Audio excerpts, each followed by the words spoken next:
Just insane. Nuts.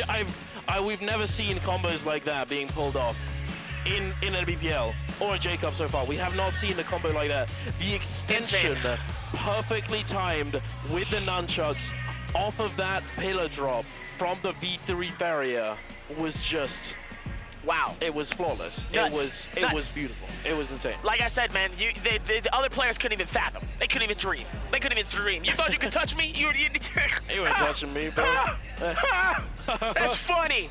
That's hilarious. Coming from a player like Action. Action came to play. He came to slay, and he barely gave any people a singular chance. He said, "You thought you can eliminate me?"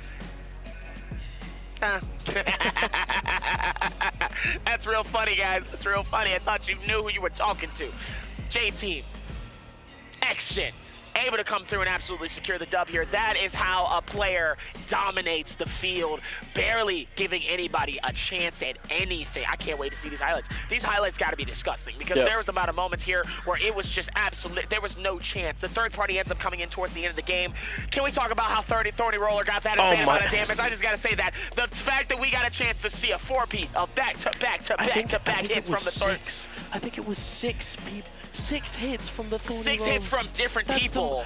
Thorny Roller MVP, you know? Thorny Roller had to be an MVP in terms of that damage, because even I was sitting here, the more that I saw them get caught, I was like, there's no way that it's going to get caught again. Hits him again. There's no way it gets caught. Smack! There's no way it gets caught. Hold on. Here's the Thorny Roller right here. Here's the Thorny Roller in this moment. 9.3 points coming in from J-Team's Action. This is the points he needed. He was at 19 points originally. He was a little bit behind both XCG's Wang Liang and, of course, our second place winner as well towards these games here. They were playing this super well, but obviously Akuma and Chasing able to keep up with some of that momentum here. But Mike, 4 eliminations, 5.8, he's starting to cook a little bit. He is back. He was able to get him some decent stuff. He was doing some damage. He was causing some problems. But Action was just a little bit better today because he said, listen, it was real fun to see you fight that, but it's time for me to be able to take this podium. I am the selected winner today. You're going to have to sit down and go back to the lobby and get ready for game number 4 because it's not about you, it's about me. And let's go back to the standings here as we're going to be able to show you exactly what's going on here. And obviously, Panaman still 1 point down. Frosted is 3.4. He held his own a little bit longer. Spider has gotten 1 point today. Shocking. Shocking. Truly shocking. Shocking to see coming in from Spider here. He still has 3 more games to secure, but man, he does have to pop off. Is he going to see himself in that top 3? And he has to go absolutely insane here, but obviously still in the lead. But Action! Second place steals it away from T225 and Wang Liang, 26.3, sorry, and a 25.9 coming in. Look at the 5 ways coming in. Look at this, 28.8, 26.3, 25.9, 25.7, 25.1. This is gonna get down to the wire, and this is why we love Naraka Bladepoint. This is why one of these games here can be the deciding factor on who walks away $100,000 richer and a close at hand meeting and dinner with the CEO of NetEase. I'm just gonna let you know right now, I'd love a steak. It's gotta be medium rare, cold cut, nice, delicious sear. I'm talking like I'm gonna be talking to the owner. Meanwhile, the absolute madness coming in from this game, I can't wait to see these replays. I mean, look at this, JDG's just saying he played a heck of a game. Gotta give it up to JDG. He played that so well here. AOW's Mike ends up capturing the elimination here from Action into this exertion. Obviously, Zelending trying to see if he can find it here, but Mike reads him so well. Mike was reading these players like a book until he got to Action. Playing that super well. This was the first of it. WBG Spider ends up catching the juggle, ends up hitting him just a switcheroo as well. I mean, the crowd went bonkers when he did this. They went absolutely insane. Action able to hold strong here a little bit while longer here. Goes for the switch onto Wang Liang here with the nunchucks, captures him with the outskirts of the totem and gets the finish, throws the ball and says, where do you think you're going, buddy? Do you know what started that? That was, he recognized that his opponent was about to then go for the whole dodge into the horizontal light attack with the staff, and he stood there and he crouched. He just crouched. He just ducked down a little bit. He knew the horizontal was coming. He crouched. He didn't use the stamina. He conserved it beautifully, and he comes in with the catch, with the light attack afterwards, and just sends him for a ride and takes him down. This fight was so close. That was so close. So close. That was a close at hand moment here, but obviously we're gonna be giving away another $1,000, and obviously that MVP action's gonna get another little bag. That band's gonna be nice in your pocket. Spend it wisely, big dog, because the Fairy is gonna claim it, and the MVP is the Thorny Roll. Actually, it's action with that 6 eliminations, 18,000 damage. The longsword and nunchucks putting up equal damage. 6,900 and 6,300 coming through. The nunchuck sep, fire arrows and target lock, advanced heal, blistering rage, whirling slash, and a stamina strike 2. His 5th MVP. He's about to tie up his MVPs with AOWs. Mike, Action, I'm telling you, he is a top player. He's put himself in the 2nd position. We're about to hit halftime. This next 3 games are going to get good. Absolutely. They are going to get, if you will, Boogly boogly. You know. Hey, we talk about it, you know, it's Firefly time, ladies and gentlemen. It is indeed about to get oogly boogly. It's going to be Rune and Moxie's favorites. Yeah, they're going to have a lot of fun casting the 4th, 5th, and 6th game of the day, and I'm going to have a lot of, we're going to have a lot of fun watching it. We're going to see the Justinas. We're probably going to see another Taka come out from Pandaman. We're probably going to see some interesting picks. We'll probably see the Tessa. We'll probably see that ACOS pick get picked up. Akuma frustrated with himself. It seems as though Frostivus as well, you know, Pandaman, it's frustrating, you know, when you don't manage to get those opportunities, you don't manage to find those avenues to success. But hey, yet again, you know the drill, answer for treasures, ladies and gentlemen. Which melee weapon did this match's MVP deal the most damage with? Now, ooh, you gotta be paying attention to this one, 'cause it's close. Yeah, you make sure to put your answers in the chat. Is it A, dual halberds? Is it B, fan? Is it C, dagger? Or is it D, others? So any other weapon that you can find. So, others. Yeah, others, indeed. So make sure to get your answer into the chat, and make sure to pay attention to the chat and your whispers, as only one person will be chosen out of the many that participate, and you do not want to be that guy who missed out on some very nice Naraka goodies sent over to yourself because you missed the message, because you went to go to the bathroom and you want to go get some popcorn. You should have already went. You should have already gone. You should be locked in. Listen, sometimes you can't hold it. Listen, sometimes you can't hold it. Listen, sometimes you need a snack. Sometimes it happens. I mean, it's unfortunate, it's you know? halftime. I love me some popcorn, okay? I love me a good, you know, salted caramel, something nice, sweet, a little bit of some salty, you know, so it's just some good, sweet goodness. Sometimes I love me a candy bar. Sometimes, you know, listen. I like sweet and salty popcorn. I like both. I like both. You know what I'm saying? I love that in ice cream. I love that in ice cream. Bing chilling, sorry. As we're able to lock Salted this caramel. in, yes. Don't even get me started, okay?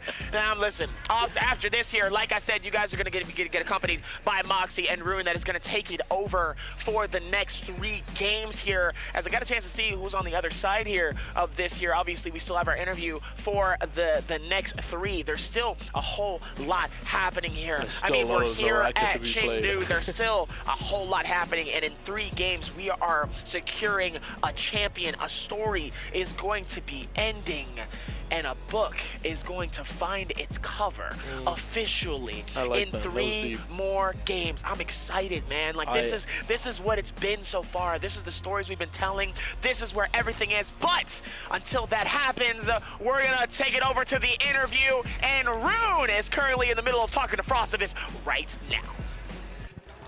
Yay, Runekeeper here with ELD's Frostivus. Frostivus, I got a couple questions for you, buddy. Given that we're 3 games deep right now, how are you feeling about the competition now versus the beginning of the day? I feel like it's harder, and I feel like my mechanics can compete with them, but the lack of experience playing endgame definitely shows. And of course, I feel like I'm not doing too well right now. Fair enough. All right, I've got to ask you. You're the first cross-regional player here to represent in the J Cup here. Both, not only did you qualify for just group stages, but you have moved past, you're here for finals. How does it feel to be that cross representation for both SEA and North America? Of course, I feel happy being able to represent both, but my performance right now are not doing too good, and I hope in the last 3 games I can do better. All right, all right. If you could say anything to your fans right now who are watching from both of those regions, what would it be? I don't know actually. You don't have anything to say to your fans watching at all? I mean, for my fans, I would say thank you for supporting me all this time, and I hope I can meet your expectations. Awesome. Yeah, I'm sure you're going to meet their expectations, Frostivus. They're happy you're Hopefully. here, period. And for one final question for you, there's 3 games left to go, right? And if you're going to be here for J-Cup this year, I'd like to ask, is there anyone you see here as a rival? As a rival? Yeah, a single player that you see as a rival. Not just somebody you feel like you need to beat, but somebody who really you've gone head-to-head with a lot, and you see them that way. I would say Mike, of course. So even though so I've done customs before with him, and it feels like a tie, but his experience definitely succeeds mine, and I think that's why he's doing much better compared to me. And yeah, it's all about experience. Absolutely. I mean, you and Mike have been going head-to-head. And it's been a crazy experience for you. You've got 3 games left to go. I'm excited to see where you go with it, Frostivus. Thank you. That's going to be it from us here. Frostivus, thank you so much for the interview, buddy. It's been good to talk to you yet again. We're going to head to a video from here. 知道难，度过更难。出道是挺难的，除非拥有我一样的身法。来成都，除了可以看大熊猫，还可以看我，熊猫人。我们是成都积极，欢迎来到我的主场。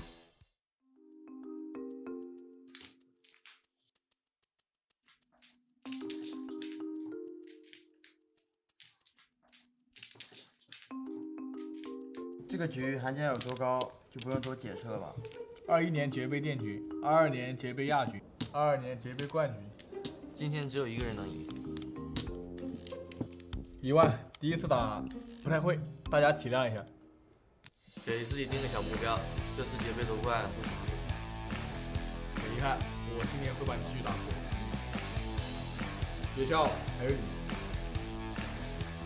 有一场得分，比在座一半的人打1天都多，你拿什么跟我斗？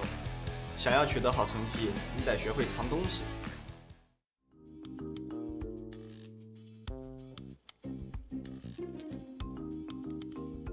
安哥，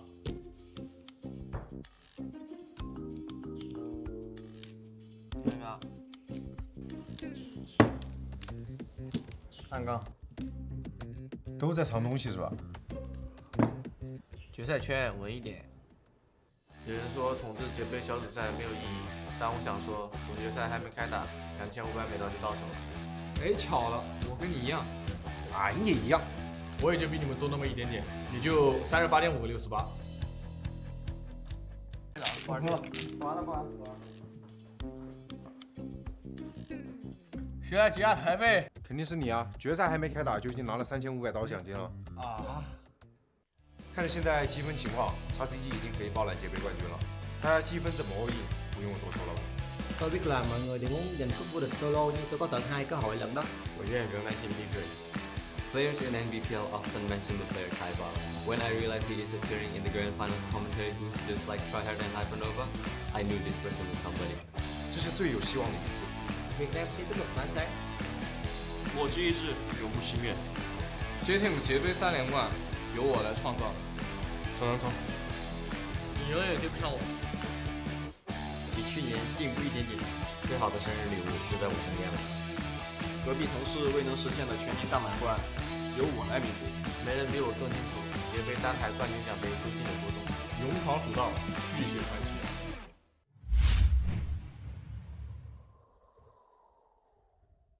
Let's do something interesting today, Pooby. Very interesting. So today, we're going to be asking the casters questions. If they get it wrong, they're going to have to deal with Pooby's air hammers. But if you get it right, you're going to be able to have a lollipop. Let's get this started. Moxie, I have a question for you. I have a question for you, Duncan. Stop it. Hey, no, hey. Runekeeper, I have a question for you. Hold on. How many J-Cups have been held? What, counting this one? Counting this one.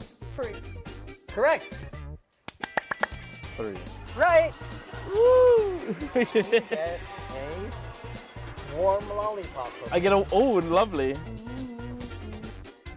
Stop it. Hey, no, hey, no. I have a question for you. You ain't gonna stop a black man coming out the bathroom. What's wrong with you? What placement did Frost get in the group stage? 3, 6? 2, wrong. 6. Wrong. Ah! What You're so placement angry. did Frostivus get in the group placement? 7. What the? Hold on, before you have a question for me, Poobie, what are you doing? Look, I know I make jokes that you're the only monk in NA who can put hands on me, but I think we're starting to take it a little too literal, my guy. First question. Oh, okay. What color is Frostivus' jersey? Purple and black? Wrong. Oof. What placement did Frostivus get in the group stage? 5th. Correct. You get a warm lollipop. Say the top 3 trios teams in group stage. XCG. Oh. TE. Oh.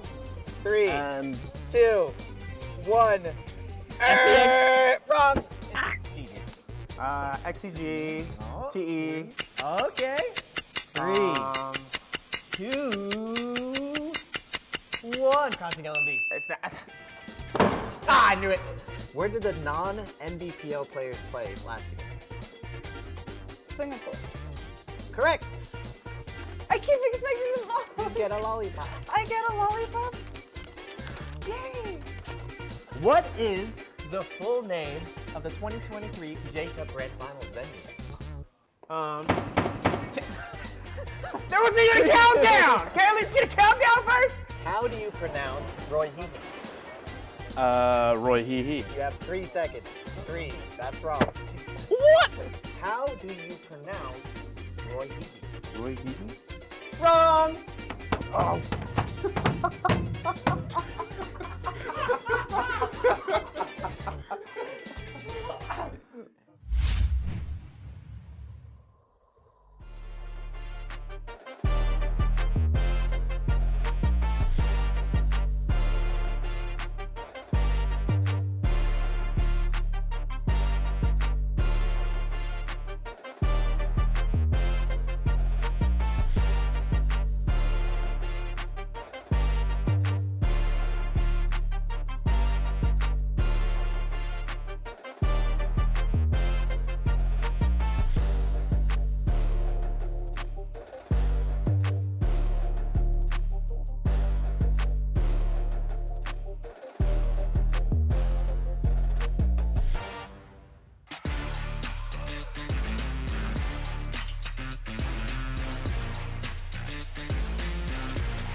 少年自有凌云志，横刀立马定山河。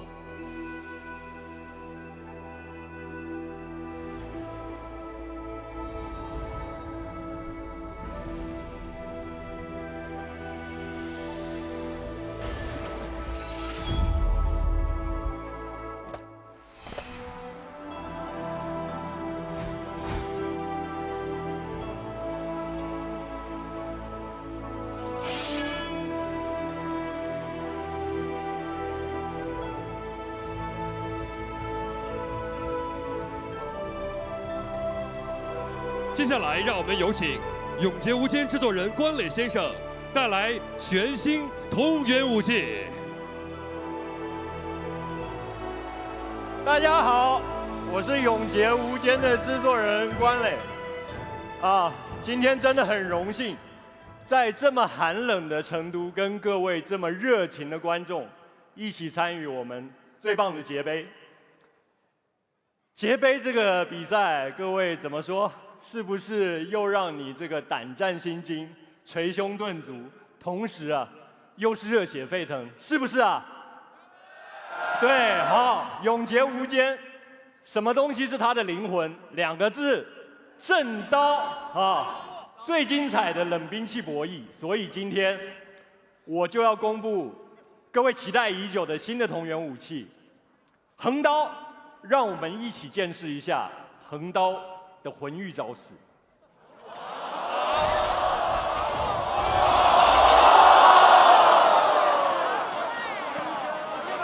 好了，这叫什么？这个就是看中年大叔耍宝完毕啊！我们回到赛事啊，享受我们最后的3场角逐，一起见证第3届的捷杯冠军诞生啊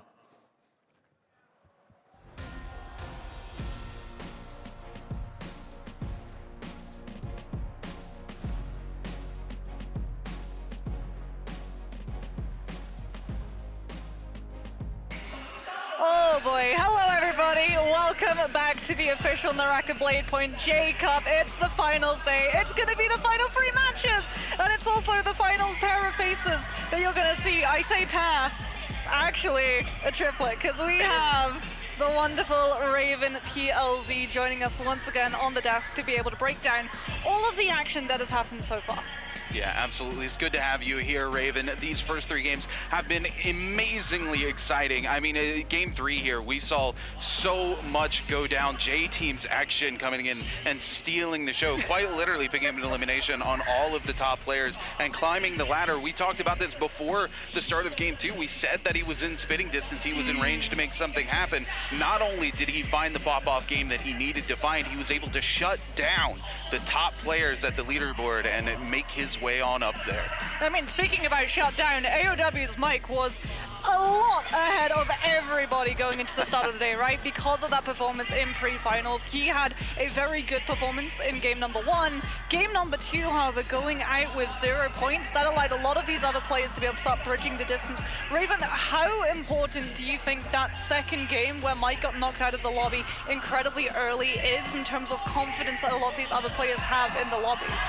He bet it all, Moxie. Now, normally on Holoroth, we've seen 3 main picks. Hottie, Faria, and Zipping. Those are the 3 that everyone's established. That's how you get points right now.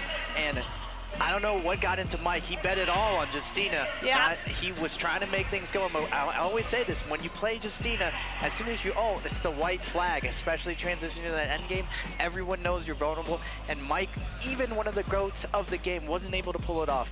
Now, everyone else, that just opened up the door for 225 on the Zipping day. You just saw the herd of Zippings, just all of them just massacring all the fair. My boy, Frostivus, I was like, no, not 225 with the jabbing. He just goes up on the hill and just gets his eye poked out, and I'm like, no, my man. He had 2 kills, he had Faria, he was about to have a pop-off game, and unfortunately he got his legs cut off from him.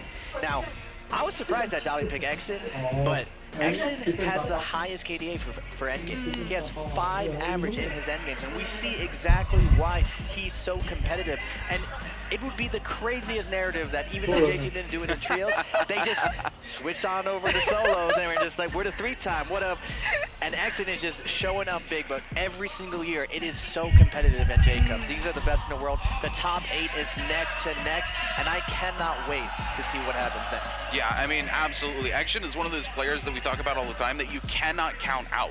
Action will look like he's having a bad day, he's having a bad game, and then he just comes out back from behind, and it's like, Action, where has this been all day or all season? Like, we know you can play like this. Why don't you show it all the time? And here on the most competitive stage, he's here to show it. Well, I mean, speaking about that, when we saw him in Naraka Bladepoint Pro League, his pop-off game would always be Game 6. He would always save the best till the very, very last. So him already having that pop-off game now means if he has that game number 6 where he just hits the ground running and absolutely stomps through everybody in the lobby, that road to the trophy directly behind him becomes a whole lot easier. But speaking about some of these players who've been finding things a little bit easy, this is one of our players who's actually finding themselves on the J-Cup stage for the first time. I do believe, Rune, that you got to catch up with Frostivus. Take it away. My strategy was lacking, and my mechanics was also proving that I keep getting hit by things that I shouldn't be, and there are a lot of things that I need to change. It's not that I'm gonna lack confidence. I feel like I need to train more and prepare better, and also change my playstyle and my strategy. So I feel like I need to change everything but I already have a plan on what I need to do. For the audiences or like the lights and stuff, I feel like it excites me more than making me nervous, because I feel like I usually don't underperform under pressure, and hopefully I can do better.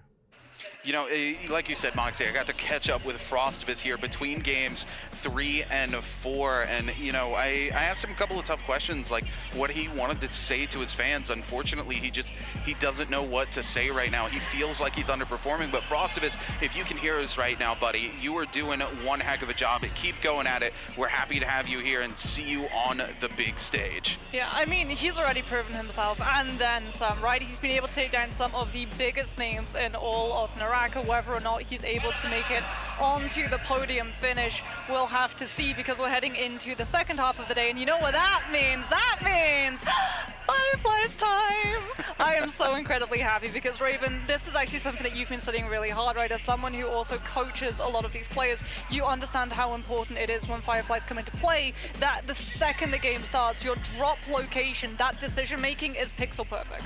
Yeah, and Frostivus, he loves dueling. We saw in the first half, he went in the Yang, he won his fights every single time. It's just that end game needs to tidy up. But the good thing about the second half is everyone, the nerves are going to be settled in. We're going for broke. There really isn't a lot of stacked end games on Morris. And what I saw last night, Frostivus had the entire NBPL crew lining up to fight against his Justina. So he has his Justina on lock, he has his Temi on lock, and he still has one more hottie. And Frostivus' strongest pick is hottie. And granted, he had to fight against a bunch of fairs, a bunch of zippings to get the turtle up, but now it's about mono y mono. So I expect Frostivus, even though he feels like he's underperforming, compared to the pre-finals, he's doing a lot better. He's going through. And all it takes is 2 really big games. All the leaderboards right now, all of them have 2 really big games, and I know Frostivus has it in him to bring it back. Absolutely. Yeah, but I mean, it's the phases. That's potentially going to throw a little bit of a spanner into the works, right? That's something a lot of these players have already sort of experienced. Those phases have been pretty unforgiving in terms of if your favorite hero gets locked out. You know, we talked about this a little bit earlier. Frostivus felt kind of like he didn't enjoy being locked into that 3rd phase at the start of the day, but I honestly think it gives him a huge advantage going into Game 6 because he is going to be that phase 1 pick. Yeah, I definitely think it's going to be one of those ones to keep an eye on. Like we said, however, there are a lot of these players in the lobby who do so much better when it is that last game. We've seen what happens when that pressure pushes these players to the absolute brink. We've had records being broken, teams coming in, knowing and understanding that win condition that they have to pick up 10+ kills. And they went out and they did it, Rune. It was crazy. The amount of times we've seen VNGC getting to qualify and even make it into the finals for trios. That was off of the back of one of those games. Naraka Bladepoint Pro League Season 2, the final match of that game went down to the absolute wire because of this one player directly on your screen right now. And I know that you are a big fan of this boy. Look, Wang Liang is just such a good player. There's been some talk around the water cooler in North America and EU.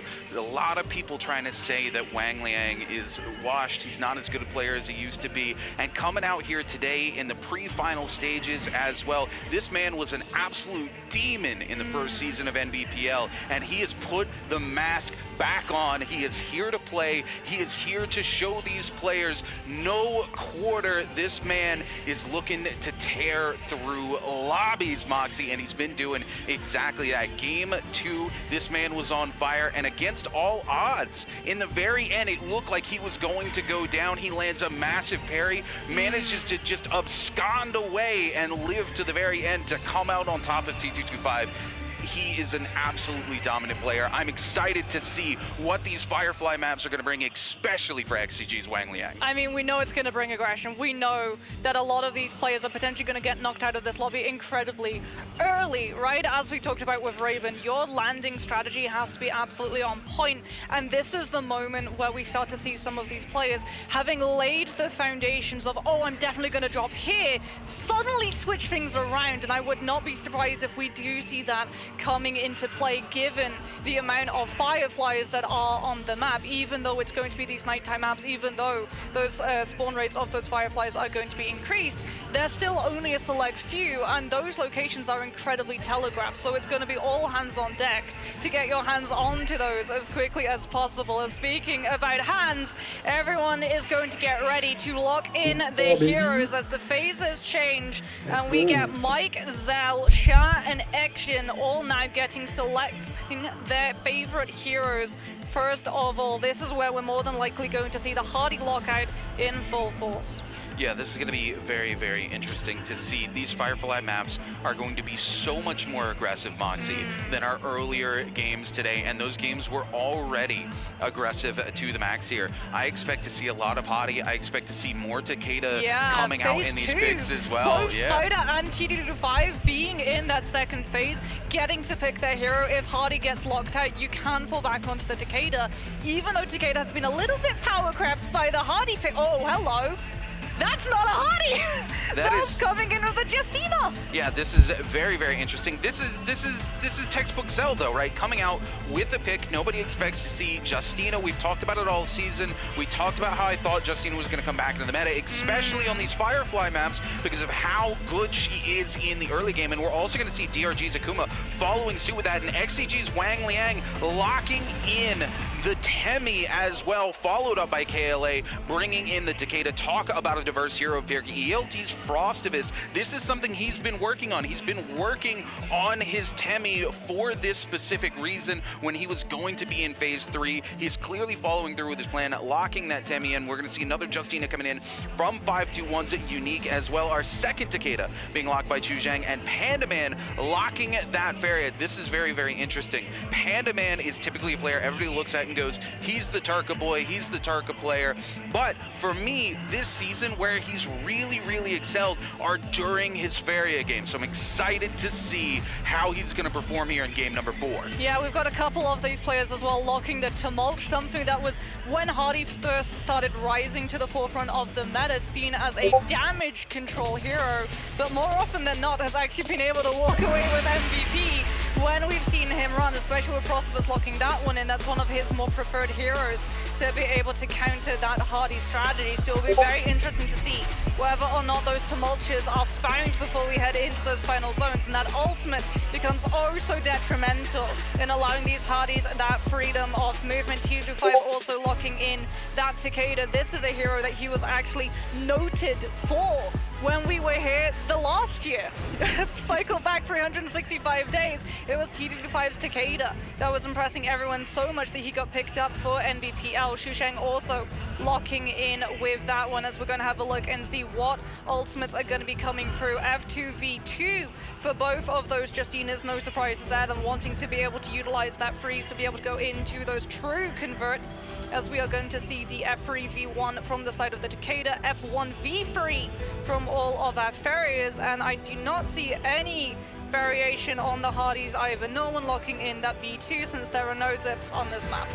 Yeah, absolutely. Important things to note here, though. GG Shot and Action both going to be locking Hottie for their second time. That means their double hero pick is out, and Zell coming in, interestingly enough, is going to double lock Justina. This has not been Zell's MO leading up to the grand finals. He's been double locking Viper. So coming in, betting it all on his second game on Justina on the Firefly map. As we take a look at where these players are going to be landing, it is going to get off to a rocky start almost immediately. Action, Gel, Frostivus all landing on top of each other. WBG Spider heading up to eventide by itself, but not too far in the wins. Is going to be Panda Man and AOW's Mike T225. Going to take a spot a little more central away from everybody, and following suit with DRG's Akuma and GG Shah. Yeah, this is going to be incredibly aggressive, a true race to those spawns of the Firefly, and so many of these heroes really do rely on their ultimates either for the aggression or just having that disengagement tool, so that if they get pressured, if they see a third party come through,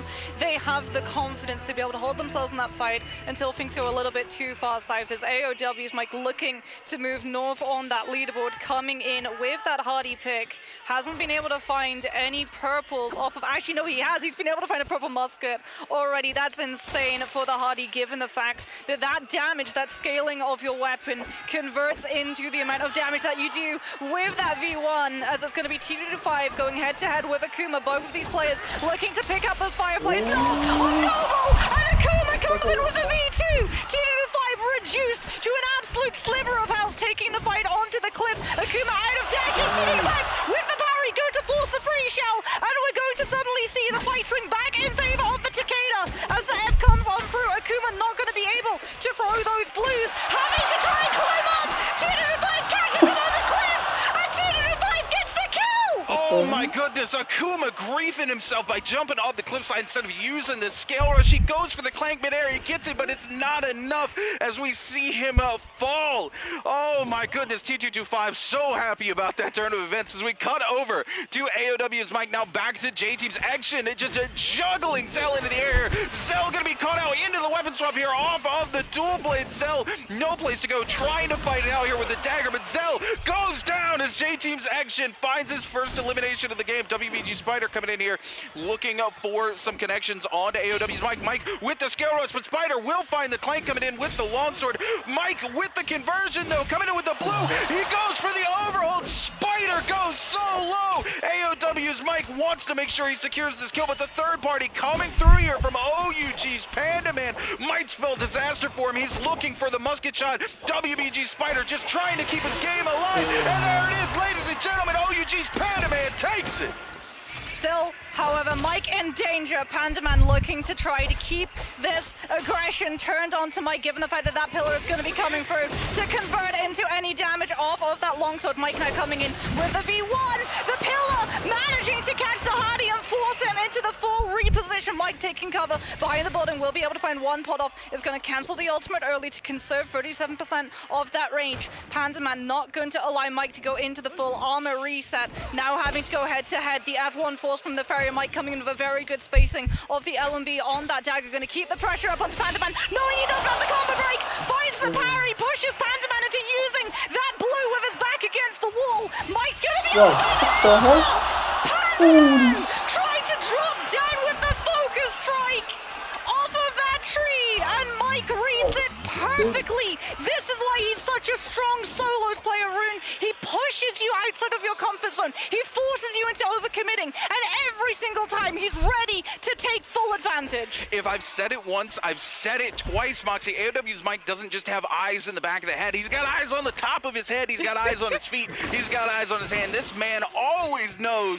where you are and what you're doing. Oh my goodness, we're going to cut over here. Back to XCG's Wang Liang at J-Team's action. Wang Liang hungry to start picking up some eliminations here. He was in second place coming into the day, and off the back of the last game, he has fallen all the way to fourth place, and you can bet he's not happy about it. Action just trying to get away from the Wisp here. Wang Liang keeping the pressure up, looking to make something happen, goes for the scale rush, but will not connect and find the way. The clank up top, action going for it, will find the conversion off of the charge LMB, then continuing to keep the pressure up here. Wang Liang gonna be forced away, looking for the reset. Action gonna try to find one as well here. He wants that full health before he's forced to re-engage here with his natural enemy, the Temi coming through, and we're gonna see Action take control yet again. It's gonna find not one, but twice coming in off of the dual blades here. The parry coming in onto Wang Liang. Wang Liang forced to use the golden F there, the Wisp, just to get away. Action looking for it. Oh my goodness, he does get the pot off. Action will get a little bit of chip damage,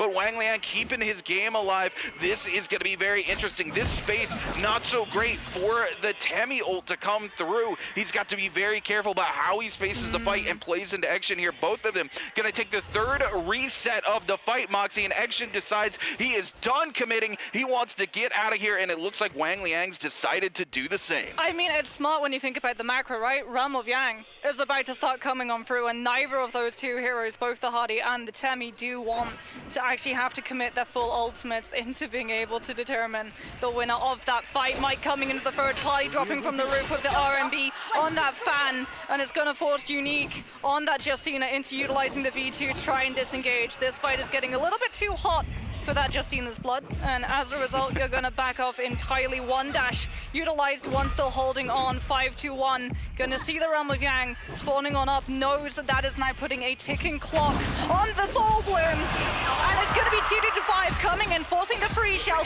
Unique without the combo break, going to go into the uppercut, and it's going to be 2-5 with that katana yet again. That's going to be able to find the kill, and look at this crucially.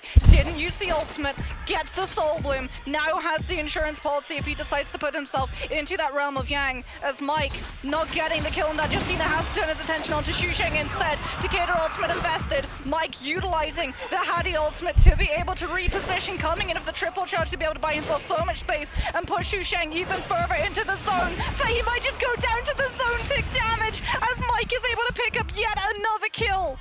Oh, this is so unfortunate for JDG Xu Sheng. I just don't think he had the health bots in the back pocket. Mike gave him more than enough time to find that reset, and he didn't even start to go for one. He was just forced back to the wall into the zone, and Mike more than happy to give up going to Realm of Yang to find that second elimination and continue to keep putting pressure on this lobby. As we take a look, those Realm of Yangs coming forward. It looks like Frostivus, Pandaman, and GG Shaw all looking to fight over one of those Realms of Yang. Wang Liang and Action in another one. And Mike now, knowing that he doesn't have the ultimate, like you said, to go into that Realm of Yang, looking to grief some of these other players who are trying to find their way in. He could, theoretically, right? He's 75%.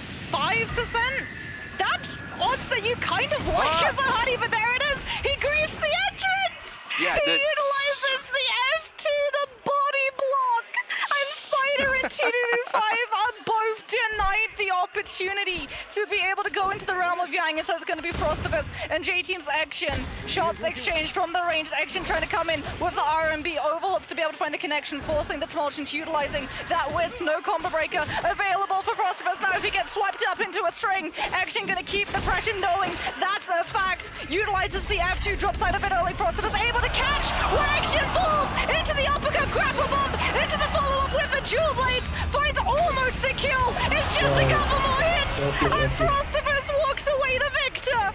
Oh my goodness, on to the next Realm of Yang here. It's going to be OUG's Pandaman going head-to-head here with GG Shaw. Shaw airborne here into Pandaman's Sphere.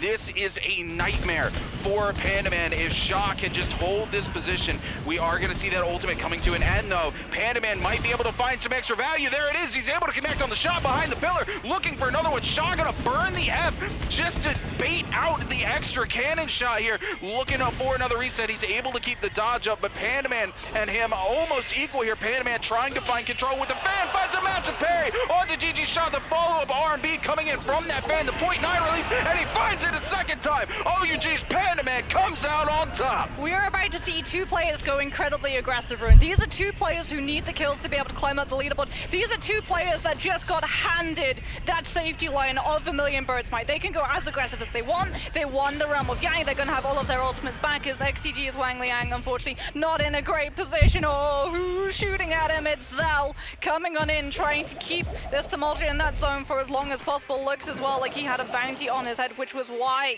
Zal was able to track that position down. Spider now coming in against Frostivus, going to already have dropped that pillar. Frostivus able to find the parry. Spider taken down yet again. How many times did we see Frostivus get the better of WBG Spider before we headed into today? And yet again, he's able to pull the same magic and take down the current defending world champion. Oh my goodness, Frostivus here absolutely on fire, forcing Shaw into the ultimate already, but Frostivus holding on to the old. Frostivus finds another eliminations, ladies and gentlemen. Frostivus goes to 3 and will take the lead here in game number 4. OUG's Pandaman looking to turn on to Frostivus, but importantly, Frostivus still holding on to that Temi ultimate. We're going to see the Wisp invested here. Is going to throw down, not able to find the connection yet, but Frostivus again has that ultimate. The pillar going to be coming through. Frostivus going to need to use that ultimate soon. There it is, ladies and gentlemen. He's trying to keep Pandaman off of the pillar. He's got him locked down. Pandaman not taking the pillar. Might grief himself, ladies and gentlemen. Can Frostivus find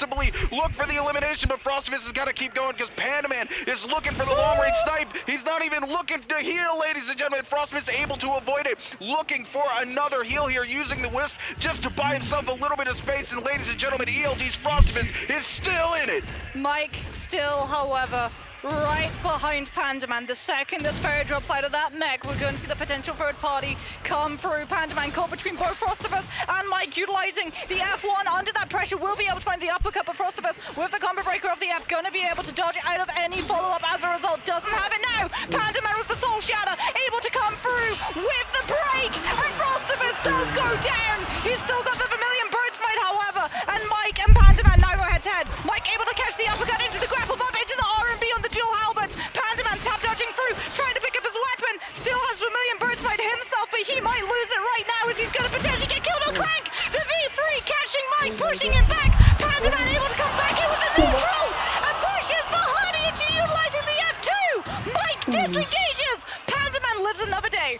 Oh my goodness, Pandaman go through. He's got 33 seconds left on the Vermilion Bird's Might. He's not going to give up the chase on AOW's Mike just yet. He's going airborne, ladies and gentlemen, looking to come in like a heat-seeking missile. He's not able to find the shot. Mike will get the better of him here, but Pandaman going to opt to go for a little bit of a reset here, or might just let Mike put an end to him so that he can take the reset. Oh my goodness, don't hold it too long, Pandaman. Yes, there we go. Pandaman coming in, knows what he needs to do here. He's going to let somebody pick up the elimination so that he can utilize the a massive parry coming in from Mike. Oh my God! 5-2-1's Unique gets deleted from the lobby. And just like that, Mike is able to go from 3 to 5. It's so unfortunate for Pandaman. Like you said, he needs to let someone kill him. He knows that the Vermilion Bird Smite is down to almost 10 seconds. He does not want to go out of this lobby because of holding on to that rebirth a little bit longer before it runs out. But it means that he hands Mike, the current leader on the leaderboard, another 2 kills, and the distance between Mike and everyone else slowly increases yet again as second Realm of Yangs are going to spawn on up. Pandaman having gone back to that solo to getting to keep himself in the lobby as well as keep all of that loot. Going to be incredibly happy with the fact that he's able to continue to try and find some of these kills. Frostivus, will he try and go inside a Realm of Yang? As yet again it looks like Mike is looking to grief T2-5. Meanwhile has been able to find his mirror. Shushan going incredibly low. The R&B on those dual halberds mincing for all the health. T2-5 with the parry is going to be able to deny the Takeda, and T2-5 picks up his third elimination in the lobby. Moxie, we have got to talk about the piece of tech that T2-5 just did here. I don't know if you saw what happened here. He knew that if he threw his Takeda ultimate first, that the follow-up Takeda ult was going to come out to shove him. He was able to iframe perfectly through that ultimate to get the follow-up. He baited the ultimate coming in and is able to come out on top. And speaking of coming out on top, we are going to see LD's Frostivus heading inside the Realm of Yang to go head-to-head with Zell. And meanwhile, it's going to be AOW's Mike heading in here head-to-head with J-Team's Action. And you know Mike is looking for a little bit of tasty revenge here. Mike going to take a couple of range shots here, but going to converge in on here with those dual halberds. Action going to go for it. He's just going to go ahead and bait the F. Oh my goodness, the Blister Edge coming through. Mike is going airborne. He doesn't have the F. Ladies and gentlemen, the follow-up. Mike, no place to go. He needs one more shot to put an end to it. Action's looking for it. The cut coming in. Action, though, with the ultimate is going to go ult for ult here. Mike looking for anything. He hasn't been able to find the pod just yet. Who will make it happen? There it is. J-Team's Action comes out on top. That Blistering Edge is nasty, as we're going to see Frostivus and Zell going head-to-head. The Tumultuous ultimate being invested for Frostivus to be able to catch the Justina in the Wisp. Zell gets it into the CC. Frostivus just holds him in the air. The V2 hits onto the Tumult. Frostivus into the Dragon Slayers, into the Nezos. Catches Frostivus into the Advocate. Confirm into the extension of the horizontal. The Justina comes out on top. This is what I'm talking about. This is where Spear has its place in the solo meta. We were talking about this earlier when we were back. That one hit confirmed. Yeah, from Dragon Slayers into Nezos. If you're running Valder or Justina, it's absolutely disgusting. So huge coming in for Zell. Unfortunate for our boy Frostivus. So as we cut back to AOW's Mike here with the Mystic Mike on the hunt for yet another one. Sorry, not Mike with the Mystic Might, but still on the hunt. He had the Soul Bloom. Crucially, he was able to cleanse. Coming out here we go. Frostivus will be coming through, and he has exactly 3 minutes and 47 seconds to find that Soul Bloom to get himself back into this game. He's got 3 eliminations under his belt. He cannot afford to go out here, Moxie. Oh my goodness. As we talk about it, J-Team's action coming up and cleaning up yet another elimination, going to 4 as he sends DRG's Akuma back to the lobby. Mike coming in, looking to make something happen here. Action just gonna stay here and loot the body. Mike feeling forced to use that F to get away here, looking for the repair on top of the roof. We have 7 players left remaining alive and 40 seconds until Zone 3 collapses on to Zone 4. Here's Frost. He didn't have a body stored. 3 minutes on the clock for him to be able to try and force a fight and pick up a Soul Bloom. Like you said, he does not want to go out of this lobby. This is his potential pop-off game. He's already on 3 kills. Mike is playing the exact same game, however, as Zal has been able to track that Tumult down. We're going to see the rematch come through. Assault Smolder catching onto the Justina. The Mystic Might, however, with that 25% damage reduction, making it a lot harder for Frostivus to be able to make that damage stick. Free shell form going to be popped from Zal. Frostivus not able to take advantage with the focus strike from that Katana, as Zal has understood that the Tumult that he's fighting is going to be under Yang depletion. He catches the V2 freeze. Once again, Dragon Slayers into Nezas, into uppercut, into jump horizontal to continue to apply that pressure. And Mike now sees a low health target, moves into position and picks up a second. And we're going to see yet again the freeze from the V2. Dragon Slayers into Nezas, but Zal cannot actually commit into the fight. Another player shows up for a 4th party, and without that ultimate, that Justina just has to disengage. Oh my goodness, Mike getting his life saved by the rest of the lobby as they show up to try to capitalize on the elimination, but it gives him the distance he needs to break away from this fight. Such an unfortunate turn of events for Frostivus. Speaking of an unfortunate turn of events, Zell thought he was hidden here, but KLA's T225 more than happy to burn the ultimate to pick up his 4th elimination of the game, and we go to 5 players left alive, ladies and gentlemen. We are now Zone 3 collapsing onto Zone 4, and what did we say at the beginning of this game, Moxie? It was going to be much, much more aggressive, and here it is, these Fireflies really putting in work for these players as we take a look at J-Team's action, looking to close the gap onto AOW's Mike. He knows he needs to eliminate him here from the lobby if he has any chance of walking away with the championship. Mike going to find himself being creeped out by OUG's Panaman, coming in with a massive parry, going to force out the F2. It comes out just a little too late. Mike still eats the riposte damage there. Coming through, Action's gonna lock in onto him, coming through, waiting for the opportunity to find the scale rush, but Panaman gonna push him away, giving Zell no opportunity. Action coming in, look at this, Mike able to find just a little bit of a gap here, but Action on top of him already. The reset into the white armor swap. He finds another white armor, ladies and gentlemen. AOW's Mike wants it so bad, he's not gonna let it go. Oh, he gets grapple cancelled. He has the lunge on the staff, utilizing the horizontal after going into the Rising Clyde, will be able to keep himself moving. Unfortunately, that armor reset that he was able to pick up has now almost entirely been denied. Both Pandaman and Action just waiting around the edges of the building for Mike to have to reveal himself, and eventually Scale Rush. We're going to see Action come through with the cannon, the AoE damage forcing Mike off of his hiding spot, the grapple connection onto Pandaman. Mike with the staff movement looking to try to break away and maybe disappear amongst the treetops, but that's not going to be allowed. He's going to take so much damage coming through. Action looking to grief the disengagement. Pandaman and Action entirely ignoring each other, both desperate to be able to pick up this kill. The R&B on the dual halberds. Mike having to utilize the F2, puts himself into the hay bales to be able to scale rush into another building. He's got the ultimate as well on the rooftop. Finds another armor reset onto the grey armor, but the LMB and the legendary fan shuts it down entirely. The ultimate's going to carry Mike to safety for a little bit of time, but that might just be for a couple more seconds as in front of him the Bane's Breath. He decides to go in. He goes into the Bane's Breath. He takes his chances against the gods of Naraka to be able to take that trophy home. Oh my goodness, Mike betting it all on the Bane's Breath, hoping the big snake in the sky is gonna save him here, but unfortunately the ult is out. He's been able to heal that armor up, but these players are not gonna let it go. There's only 2 hotties left in the lobby. Action knows he's one of them, which means the only other one is gonna be AOW's Mike, and he knows he has to eliminate him from the lobby right now. Pandaman sees it. He's looking for it. Mike, unfortunately, in a little bit of a corner here. Nobody wants to go in, but Mike, as soon as this zone starts to collapse in the next 12 seconds, is going to find himself. Oh my goodness, the Rupture Gale. There's nothing Mike can do. He's forced into the zone. If he wants to do anything, the zone tick coming in. We're now heading into the next zone. Zone of 4 collapsing down. Mike going to take a lot of damage here from the cannon, from the zone tick. The F2 being invested just to buy him a little bit more space, continuing to use this staff movement just to try to get away, to try to keep the game alive. He's got 28% rage. Can he do it again, Moxie? Action's tracking him, T225. Also, every single player in this lobby has identified that this Hardy is in trouble, and everyone is coming out of the woodwork to be able to pick up the kill. Mike looking to try and kite towards that Morris Blessing. Might be able to pick himself up. An armor swap. Will be able to.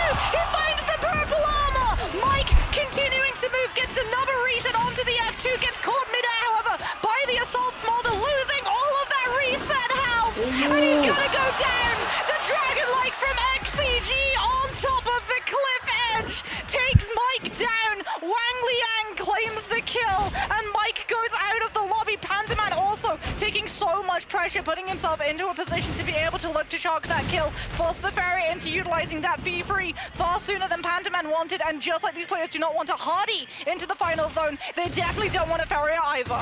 Oh my goodness, Wang Liang here really putting the pressure deep onto Pandaman, but Action feeling the pressure as well. There it is, the whisk comes out. T225 is able to find the elimination. Ladies and gentlemen, here we are, your top 3, Pandaman, T225, and of course, XCG's Wang Liang. T225 really trying to find a way into this fight with Pandaman, is able to find the conversion off the F, but not able to find the follow-up and take control of the neutral. T225 gonna look for the reset as Wang Liang comes in, trying to land that Assault Smolder yet again. He's not able to find it onto T225, but is going to pressure into Pandaman. Pandaman will find the conversion off of the legendary fan there from the charged R&B, and Wang Liang is in trouble here, ladies and gentlemen. They have identified the weak man out. The F is going to come out from Pandaman. Wang Liang looking for the overhold, not going to find it. They're going to clang not once, not twice. They're going to find the third clang, but Wang Liang taking shots to the back here from T225 this entire time. He's going to be forced to burn the ultimate here. T225 looking to pressure in. Oh my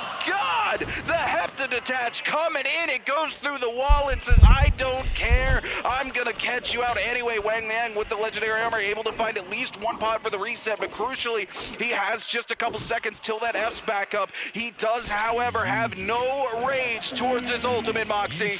Yep, and that's gonna mean that Pandaman and T225 are gonna continue applying the pressure onto him. You can see Pandaman looking to close up the distance and land yet again. That damage coming in with either the LNB or RNB on the fan. Wang Liang caught in the middle of these 2 players. Pandaman able to land the RNB. The F gonna be invested from the Tumultuous Wagoji, the stanchion into the Merciless. Coming through, but T225 finds the parry. The RNB on the long sword pushes him out of the zone, but Pandaman finds the kill. The RNB on the fan faster than T225 is able to, and as a result, Wagoji the Takeda commit the 1-2-3 of the longsword. He is not happy about that one being stolen. Pandaman overholding the fan, going to utilize that movement to be able to put himself onto the cliff to be able to scare us out of this investment of a fight. Managing to land the R&B onto the Takeda on the cliff edge. Pandaman getting caught out by the skill rush. Gets held in position. T225, the best Takeda in the world last year. The best Takeda in this lobby. What a play coming through from him. T225 coming through is going to find a well-deserved MVP here in game number 4. What an absolute insane game coming through from T225. I can't believe he was able to make it happen, Moxie. I said, the second that I saw his Takeda, I said, this is going to either be the moment that T225's mental just breaks, because this is his comfort pick, right? If all else fails, revert to Takeda. This is either going to be where his Jacob falls apart, or where it all gets put together. And that's exactly what happens. There were so many amazing moments coming through from him. There were only 2 Takedas in the lobby. You saw what happened when all of those other heroes that were in the minority, things like the Tumult, things like the Hardy, the Farrier, the second those got spotted out, everyone was on them. And it goes to show just how smart T225 actually played that in terms of positioning. He was making sure he was never in that forward position. He was looking to try and take those kills, but he wasn't putting himself into the next player in the firing line, so that when that kill did go through, you don't immediately get turned on to. Oh my goodness, T225 here. I mean, when you say best Takeda in the lobby, he's definitely in contention for best Takeda here, period. That piece of tech he utilized into the other Takeda, baiting into the ultimate by throwing his ultimate, you put yourself in the worst position by throwing your ultimate out first. It was a huge risk that had massive benefits because he was able to land that tap dodge and follow through and pick up the elimination. As soon as he dodged through that Fura and coming out from the other Takeda, there was absolutely nothing the other Takeda could do to stop it. Well, this is the thing about T225, right? This is something that I've always said, always praised for him. It's not just that he is the best Takeda in terms of his mechanics and how he takes the 1v1s. It's he's the best Takeda in terms of understanding how other players play Takeda. So when we were in previous metas, previous matches, previous NBPL seasons, and Takeda was at the very, very top, and your Takeda matches would be the be-all and end-all, would be where you would be coming in with all of those kills. T225 having that knowledge and understanding of the mirror matchup, especially in places like the realm of Yang, always benefited him. He would always be able to find those wins, and as a result, scale far better than all of the other Takedas in the lobby into the late game, where things like Hepta and Phoenix Blast, when you have like a longsword or even something like a hot stopper kick off of a spear, become so prevalent and important in being able to guarantee that as a Takeda you pick up MVP. And I think the reason why we saw T225 take a little bit of a dive in terms of the leaderboard wasn't that he was playing worse, it's that the meta moved away from what he knew best and what he was able to take advantage of. That all of these other players in the lobby would be playing a matchup that he always had far more knowledge of. Yeah, I mean, absolutely, and it's going to reflect in his game score here, Moxie, as we see T225 rise to the top with 6 eliminations in a first place finish for a game score of 11.4, but crucially for AOW's Mike, before he goes out, he's able to pick up 6 eliminations, and he goes extremely deep into this lobby, Moxie, so he makes the most of those 6 eliminations, walks away with a game score of 8.2, which is likely going to still leave him in first place in the overall standings as we head out of here. J-Team's finding another good game, though, coming into third place here with 4 eliminations in the game score of 6.7. He continues to keep himself in the running with only 2 games left to go. Yeah, and those players, they really wanted Mike out of that lobby. They very quickly identified, especially when it's Pandaman and Action chasing after that low health Hardy. A lot of the time, Hardy is praised for being incredibly good in terms of aggression and the damage that you can do with your ultimate, but where his true strength lies is the fact that he can disengage, right?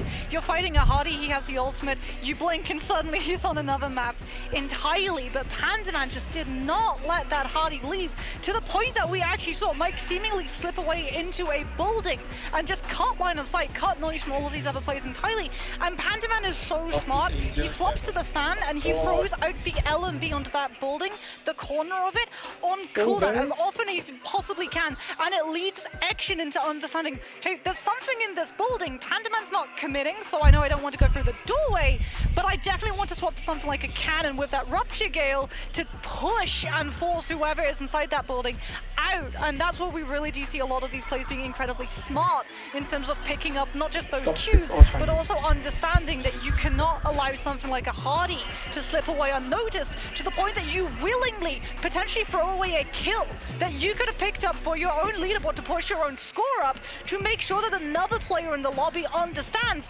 hey, in terms of this fight, we should ignore each other and prioritize this player instead.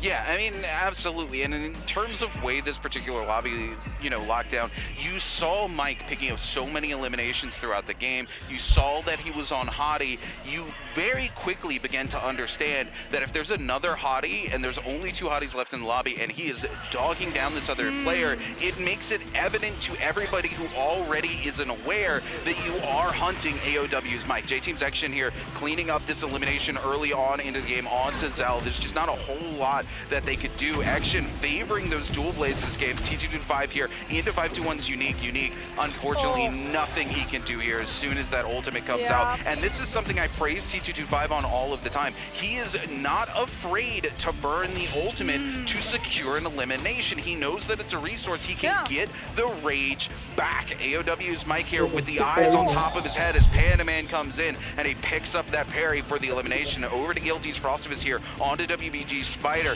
early on into the game here with a massive parry, and there's just nothing that Spider can do. Frostivus here getting parried out by Mike as well. Picks up that elimination, and unfortunately Frostivus finds almost no value after that as we come in here to Mike and Panda Man. Panda Man, just nothing he can do in this situation. Both these players having him locked down, so Mike clears not one, but both of the Vermilion Bird's Might off the board. Well, Panda Man had to die at that moment, right? He knows he's behind, he knows he doesn't have his combo breaker, he has to throw the towel in, otherwise he's locked out of this lobby for good. And it's smart that he does, because he gets to continue in the lobby as we get T225 holding himself that skirmish. Absolutely beautiful. Catching on to Panda Man, pushing him outside of that zone, and then you can use that body block of the Takeda to hold your position. T225 knows that he's going to be able to survive all of that damage tick coming through from the zone corruption and outlast that Farrier and walk away with his MVP, the first MVP for him. And I mean, it's his staple hero, like I said. If all else fails, T225 will always and will continue to be one of the most dominant Takedas, not just in the Pro League, but also on the world stage. Yeah, absolutely. As you take a look here, 12,000 damage, 6 kills, 3 parries. He's got the Hep to detach and Dragonlight Might, both of these Jades, buying him a lot of success in this match. He was able to follow up that Dragonlight with the hot swap into the longsword, misses the charge on purpose so that he can follow up with the Hep to detach through the wall and lock down Wang Liang, and it was just such a clean follow-up. He also has the Benthic to follow up that Dragonlight, and because of that, you can take a look, he gets 4,000 damage off the longsword. 3K coming in from the dual halberds, and he was able to use that katana into the conversion onto the dual halberds multiple times this game. So that's why you see just a little bit of damage coming in from the katana, because it was just a tool for him to be able to convert into those dual blades and pick up a ton of damage and eliminations. Yeah, and I mean, you even saw it when he was facing that Justina, right? Speaking about something else that you'll be able to see is our next question. All you have to do is answer this in chat. Which hero did this match's MVP, that is going to be Kayleigh's T225, use? And this is something that you should know off by heart, whether or not you're just tuning in, whether you've been following his journey in J-Cup throughout the rest of this year. Was it A, Hardy, was it B, Takeda, was it C, Z-Ping, or was it D, any of the other heroes in our Naraka available pool? But no, it's a joy to see. I think it's definitely going to have renewed his confidence. I think he needed this game. In fact, I wouldn't be surprised if he goes for the double pick on Takeda, given the fact that we have 2 maps left. Every single one of them has increased Fireflies, and that means that that Takeda ultimate is going to be online a heck of a lot more often. Yeah, I mean, absolutely. He definitely has the option, like you said, to pick it up for a second time, heading into these Firefly maps. It's not on the Holoroth where you typically find comfort on Takeda, but given the fact that there are so many Fireflies and how much value he can find out of his ultimate, even early game, technically, yes, we are talking about a scaling hero that is able to use more of those Fu-Rins the more he builds that gear up, depending on the version of the ultimate that he's using. But very, very crucially is that in the early game, that positioning that you get off of the Fu-Rin brings you so much value, not to mention the extensions that you can get off of it as well. And as soon as you're able to burn an F, if you can just go ahead and raw pop that ultimate in somebody's face, they don't have that F, fine control of the neutral. There's almost nothing they can do about it in the early game to stop you from picking up an elimination. And it's smart too, because you know that you're going to be going into these 2 matches where so many people are going to be locking Hardy, and as a result, some of these players are going to be locking things like Tumult, but also things like Justina to be able to counter that. If you have Takeda, we've already seen, right? If you can win the 1v1 to the point of that Justina having to utilize the F 2 a lot more early, you can go for the conversion into that uppercut confirmation, into something like either just continue dash with the katana, or if you do have the weapon swap available, something like the dual halberds or the dual blades, and that's something that T225 is incredibly strong at doing. This is one of the reasons why his Tokido was so prevalent. The amount of damage that he was able to convert just in 1v1s, even without the ultimate being available, because he would push you into utilizing that F a lot earlier than he did, and he would never be shy about being aggressive and being bullish enough to push you into that position as well. But he was so smart in this instance where he knows when to hone that aggression and when to back on off, because he has to know, right? If I reveal myself to every other player in the lobby, we will say it again and again and again, so that these new people who are coming in to J-Cup or Naraka Bladepoint Pro League, they recognize what exactly happens. These heroes, these players, they do not see the customizations, they do not see the nameplates. They have no idea who they're fighting until they figure out, like, oh, so-and-so for a 0.9, that's got to be T225, or oh, so-and-so is going for the parry trap, that has to be Mike. As a result, if you are playing one of these heroes who is a small minority in comparison to every other hero remaining, it becomes a whole lot more dangerous, right? The longer the game goes on, because say you're running like Hardy, but there is about 3 other Hardys in the lobby. If you take a little bit of damage, or maybe you take too much damage and you have to disengage, you can find the disengagement, you can swap your weapon so that they don't go, oh, I was fighting a critical health Hardy and he had a staff, so I'm just going to look for a critical health Hardy with a staff. You can swap your weapon, you can disappear, essentially using all of the other Hardys in the lobby as a sort of smokescreen to be able to cut all noise and find the full reset. If you are the only Takeda left alive in that lobby, that option, unfortunately, is not a smokescreen. It goes up in smoke all around you. You do not get the opportunity to disengage, especially because all of these players are very smart. They understand that the longer the game goes on, if that zone collapses in, Takeda gets so much more value, because it's not just the kill confirmation and a conversion into the mechanical follow-up of the weapons that you have to worry about. It's the Fury shoves themselves pushing you into the zone corruption to damage. It's 100% the positioning. A lot of people look at Takeda and go, okay, cool, he's able to get combo extensions, this is why he's such a strong hero, etc., etc. But at the end of the day, it's actually positioning. Naraka is at its core 80% positioning. If you were able to force players into a bad position, if you are able to force them into a critically good position for yourself, you have so much control in a fight. That's why that maneuver that he used into the other Takeda was so risky, because if you throw it out first, you give Takeda control of the positional if you don't have the frame perfect tap dodge. T225 took the risk, was able to come out, and like you said, this game was all about how he positioned himself on the map and how aggressively he pushed himself into these moments. If you notice, when we were watching that fight with Wang Liang, we saw that T225 was nowhere near that fight. When does he show up?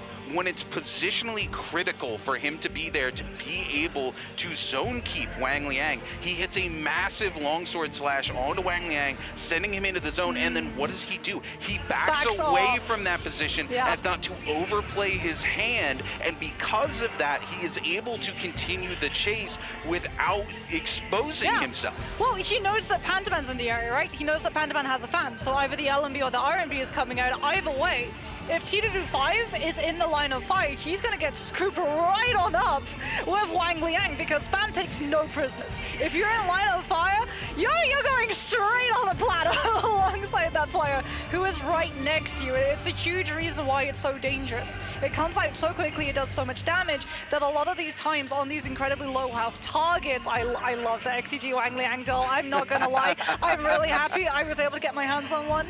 I'm definitely going to be asking Wang Liang after this to be able to get that signature, because XCG, they're a team that are very, very happy to just be shown support. And I think that's something that this J-Cup has really highlighted. A lot of these players, not only are they the best at the best in terms of just mechanical prowess and macro understanding of this game, at their heart, They're just excitable kids who want to, you know, be noticed and see that a lot of people are supporting them. And speaking of support, you can be supporting your team if you head over to the Naraka Bladepoint event page to be able to support and vote for your players as we head into game number 5. And those phase changes switch up yet again. Absolutely. The phase change is going to be extremely critical here, especially for a player like WBG Spider, who has a lot to do if he wants to climb back up this leaderboard in the following 2 games. He is in that first phase, which means the decision is all his. Does he double pick the Takeda, or does he find his double pick into Hadi this game? Time is going to tell. T225 in a very strong position as well. He's coming off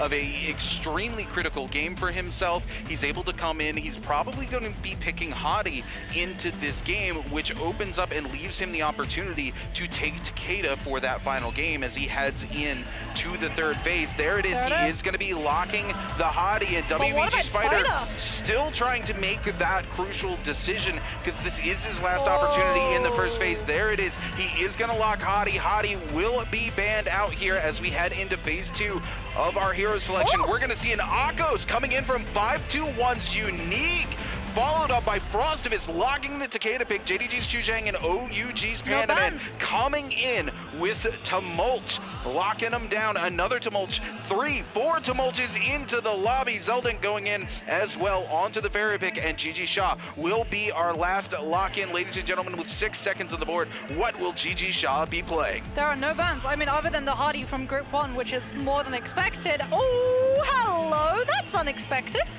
That's not Zell either. That is a Tessa. This is actually something that I've been a huge fan of, right? All the way through the qualifiers, we would see players like Zell locking that Tessa with the V2 to be able to counteract those Hardys. It's so good.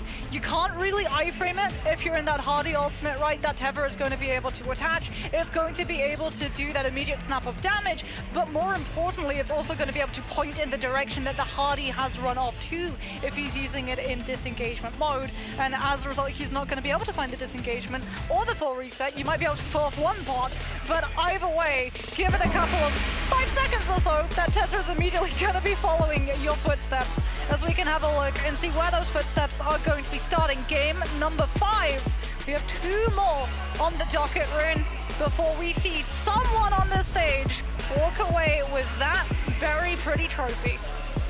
Well, walk away the champion, most importantly, Moxie. Yeah, the title is definitely important. The money too, 100%. The dinner as well, you know, with our NetEase CEO. Let's take a look here. You can see all of our players getting ready to lock in. And as we head deeper into these games, Moxie, this is extremely crucial. V1? Shot? Where do you see a GG Shot with the V1? I mean, I like the V1. I honestly think the V1 is the best pick coming here into solos, but crucially, T225, we talked about the potential of him playing Takeda a second time, but it looks like he is locking Hadi for the second time, and I can't blame the guy given that he is in that phase 1 and he has the opportunity to come in and take the pick a second time. Spider and Akuma will be joining him in the double pick for Hadi, as well as XCG's Wang Liang. As you take a look though, 4 Temis in this lobby is going to make things pretty crazy going forward. I'm also very, very excited to see Frostivus on this Takeda pick. This is something you and me talked about before. Yeah. We really enjoy watching Frostivus perform on Takeda, and I hope that he doesn't feel like this is a bad pick for him going into this game, because his Takeda is extremely strong. Good. It's really good. As we can see, what all of these players are going to be dropping. Yet again, it is going to be a nighttime map. So yet again, it is going to be increased fireplay rate. So yet again, everyone is prioritizing picking those up as quickly as possible and getting those ultimates online, as it does look like we're going to have 3 players dropping to try and get their hands onto Secret Tunnel, one of which is going to be ELD's Frostivus. That's going to be an absolute race against time to try and figure out who's going to be able to get those online first. Especially for Takeda, it's so important that you have that ultimate in the 1v1 as quickly as possible. As 5-2-1's Unique and AOW's Mike both dropping on top of each other. JDG Shusheng going to be off in the distance. The F1 already coming on through from Unique just to try and bat Mike away, as well as pick up that damage reduction onto the Akos' cooldown. As Mike looking to chase with that great katana is going to be able to catch Unique, forcing him into the blue. Will be able to find the parry, and Unique is going to go immediately down.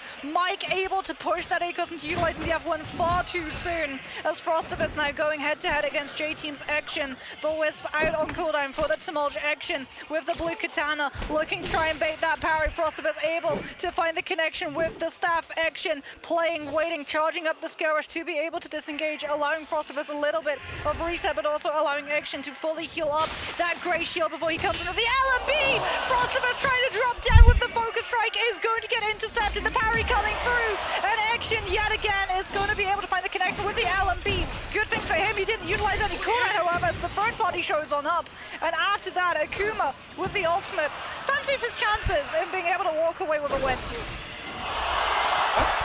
Action coming in. Oh my goodness, not once but twice. Catches him out with the charged LMB off of the dagger. Is able to slide underneath the slash and pick up the eliminations. We come back to GG Shaw, also picking up an elimination onto AOW's Mike. We're going to see the Wisp invested going through from Chu Zhang. Shaw able to break away here. Is looking for the reset as we come back to Wang Liang and T225, who are both airborne. T225 able to find the slash out of the air. Wang Liang going to misread the situation. Unfortunately, going to throw a little too early. He's forced to let that one go, but T225's ult is going to end first. Wang Liang just needs to find one more.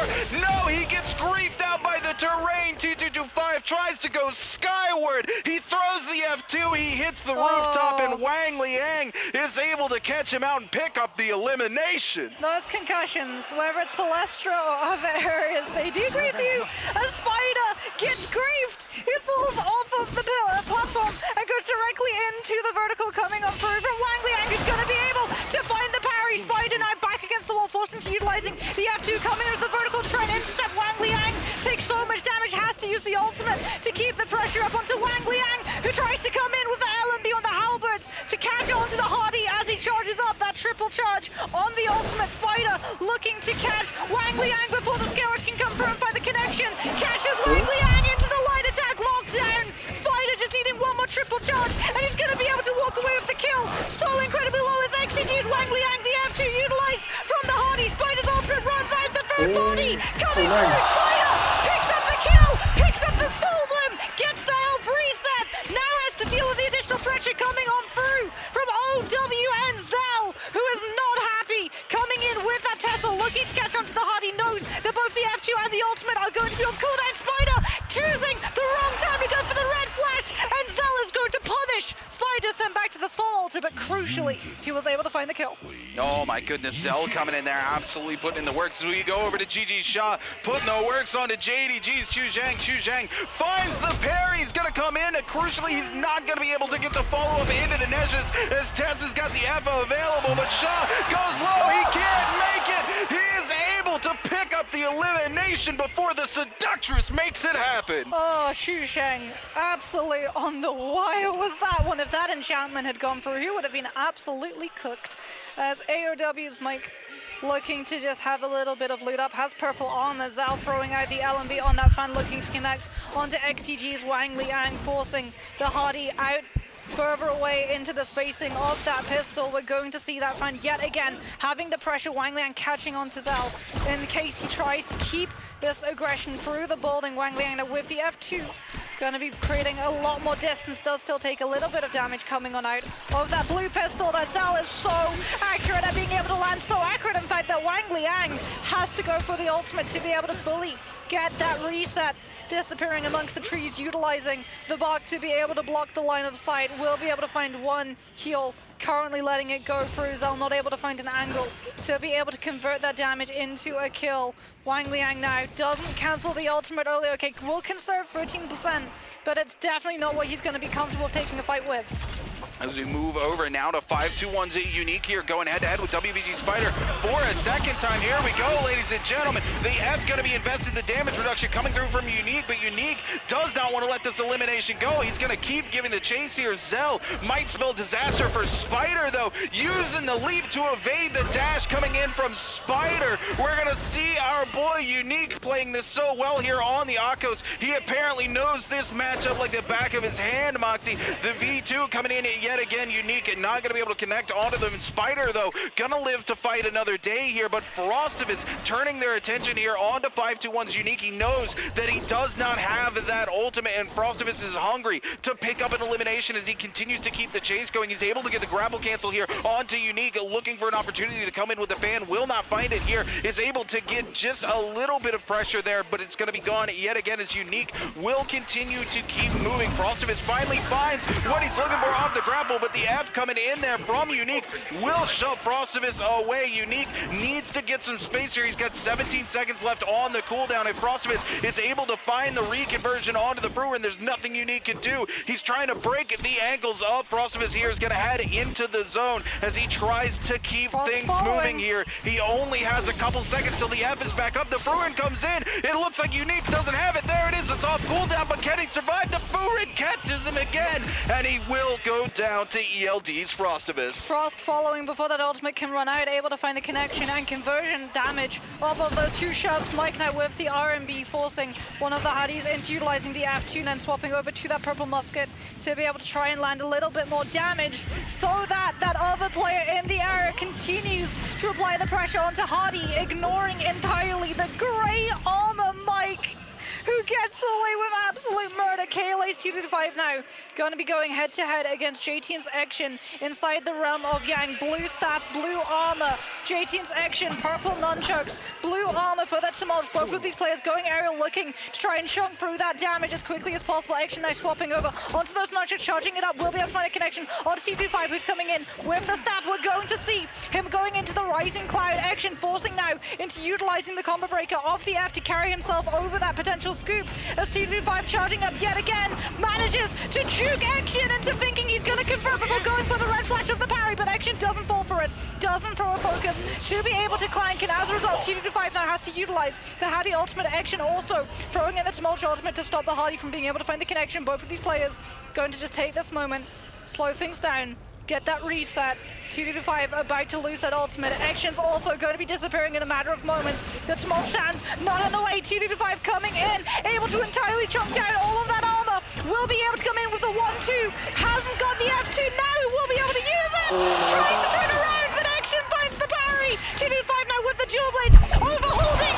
Casts it out to go for the red flash, but Action doesn't go for the clank yet again. He does not fall for 2-5's bluff. Oh my goodness, I love to see it. Action trying to find his way back to the top of the leaderboard here on 3 eliminations. AOW's Mike and WBG Spider going head to head here. Spider on such a back foot. He's not been able to get away from that white fan and white armor. The pressure has been maintained on him this entire time. He's just looking to keep his game alive here. He knows if he can find a way to scale up here onto Hadi, this could be the game he's been looking for all day, but the pressure will not be alleviated as both Shaw and AOW's Mike continue the hunt onto Spider. Spider, no, the conversion catches him just on the edge of the building. He will be seduced.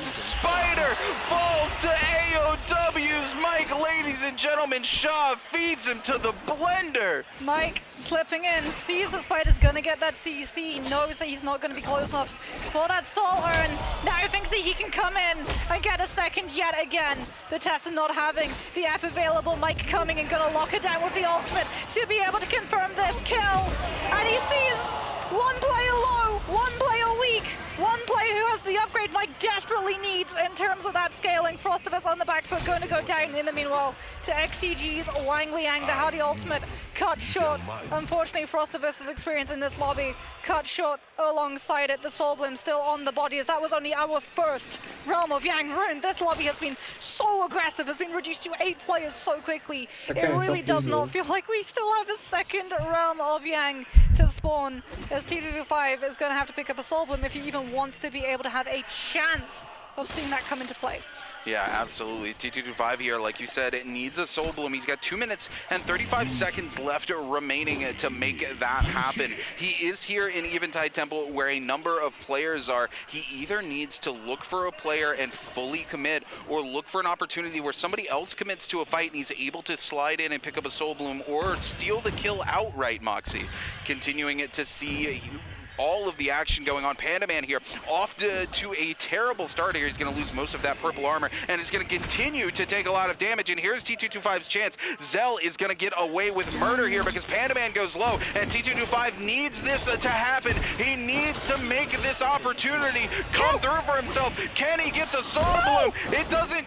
No, he's not able to secure the Soul Bloom. Chuzhang picks up the elimination, and now looks to pick one up onto T225. T225 almost griefed out there. Oh my goodness, they're all coming in.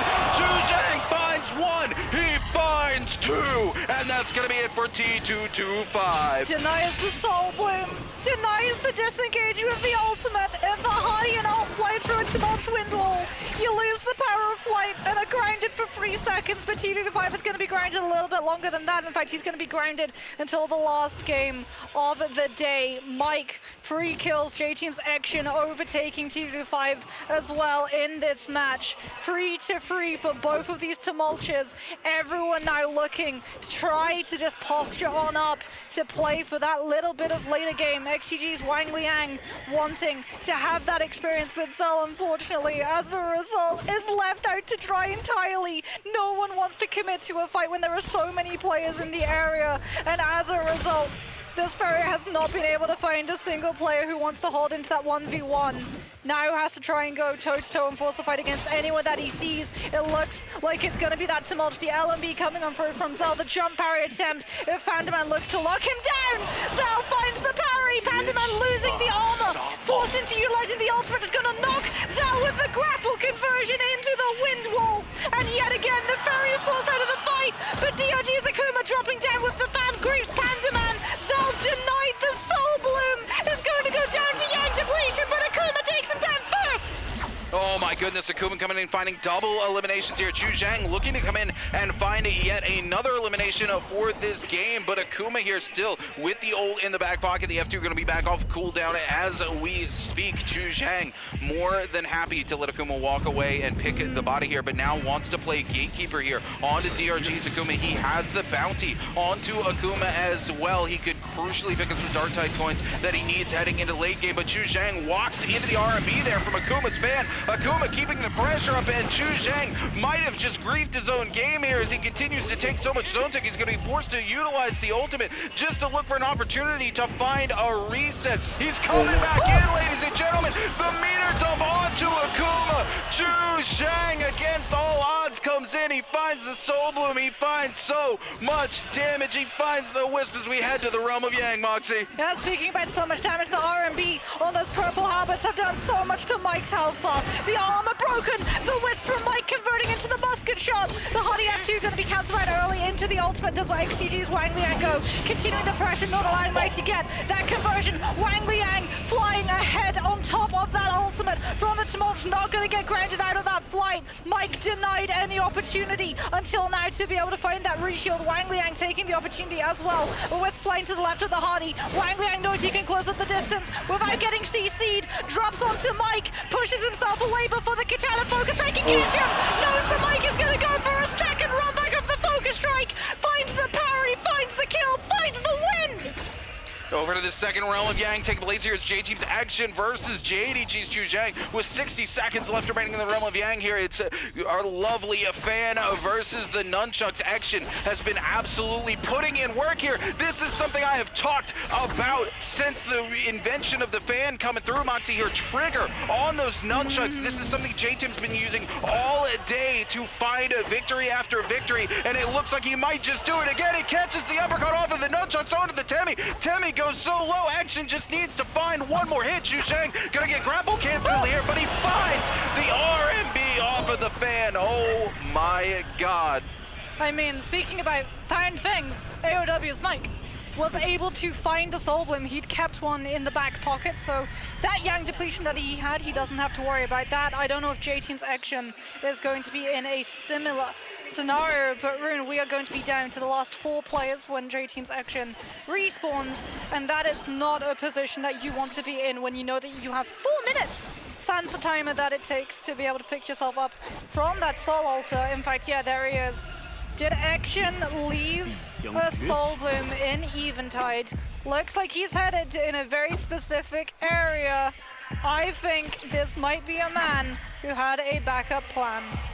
I mean, for Action, he usually does. He almost never takes a realm of Yang without one. It looks like he's going to go past, and it looks like the one that Mike took. Mike coming in, grieving Action's game. Action in a really bad position. He's been in the zone for too long. He's going to have that heal depletion coming through. He has to win this fight almost instantaneously. Mike knows he's got to get back in the zone as well, because those ticks are coming in heavy. Action able to get in. Will he be able to get the pot back off? He's done so much work onto Mike that Mike isn't going to look to turn back in.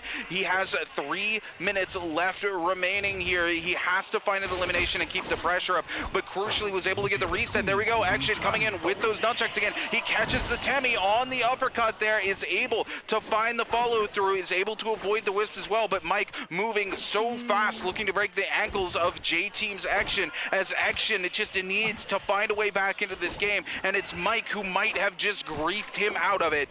Yeah, Mike picking up the Soul Bloom, but also sticking in the area and knowing that there's a chance that whoever left that Soul Bloom is going to double back to pick it up themselves, and he can utilize the fact that it's in the zone, the corruption tick damage, eating at their health, that they're going to be desperate to hold themselves in the fight. They're not going to look to disengage, which opens up, or rather shuts the door on the potential for that third party. All Mike has to do is kite, and Action's going to soon get pretty desperate and have to start throwing out these focus strikes, which is exactly what Mike is going to be looking to punish when he looks for some of these combos. There it is!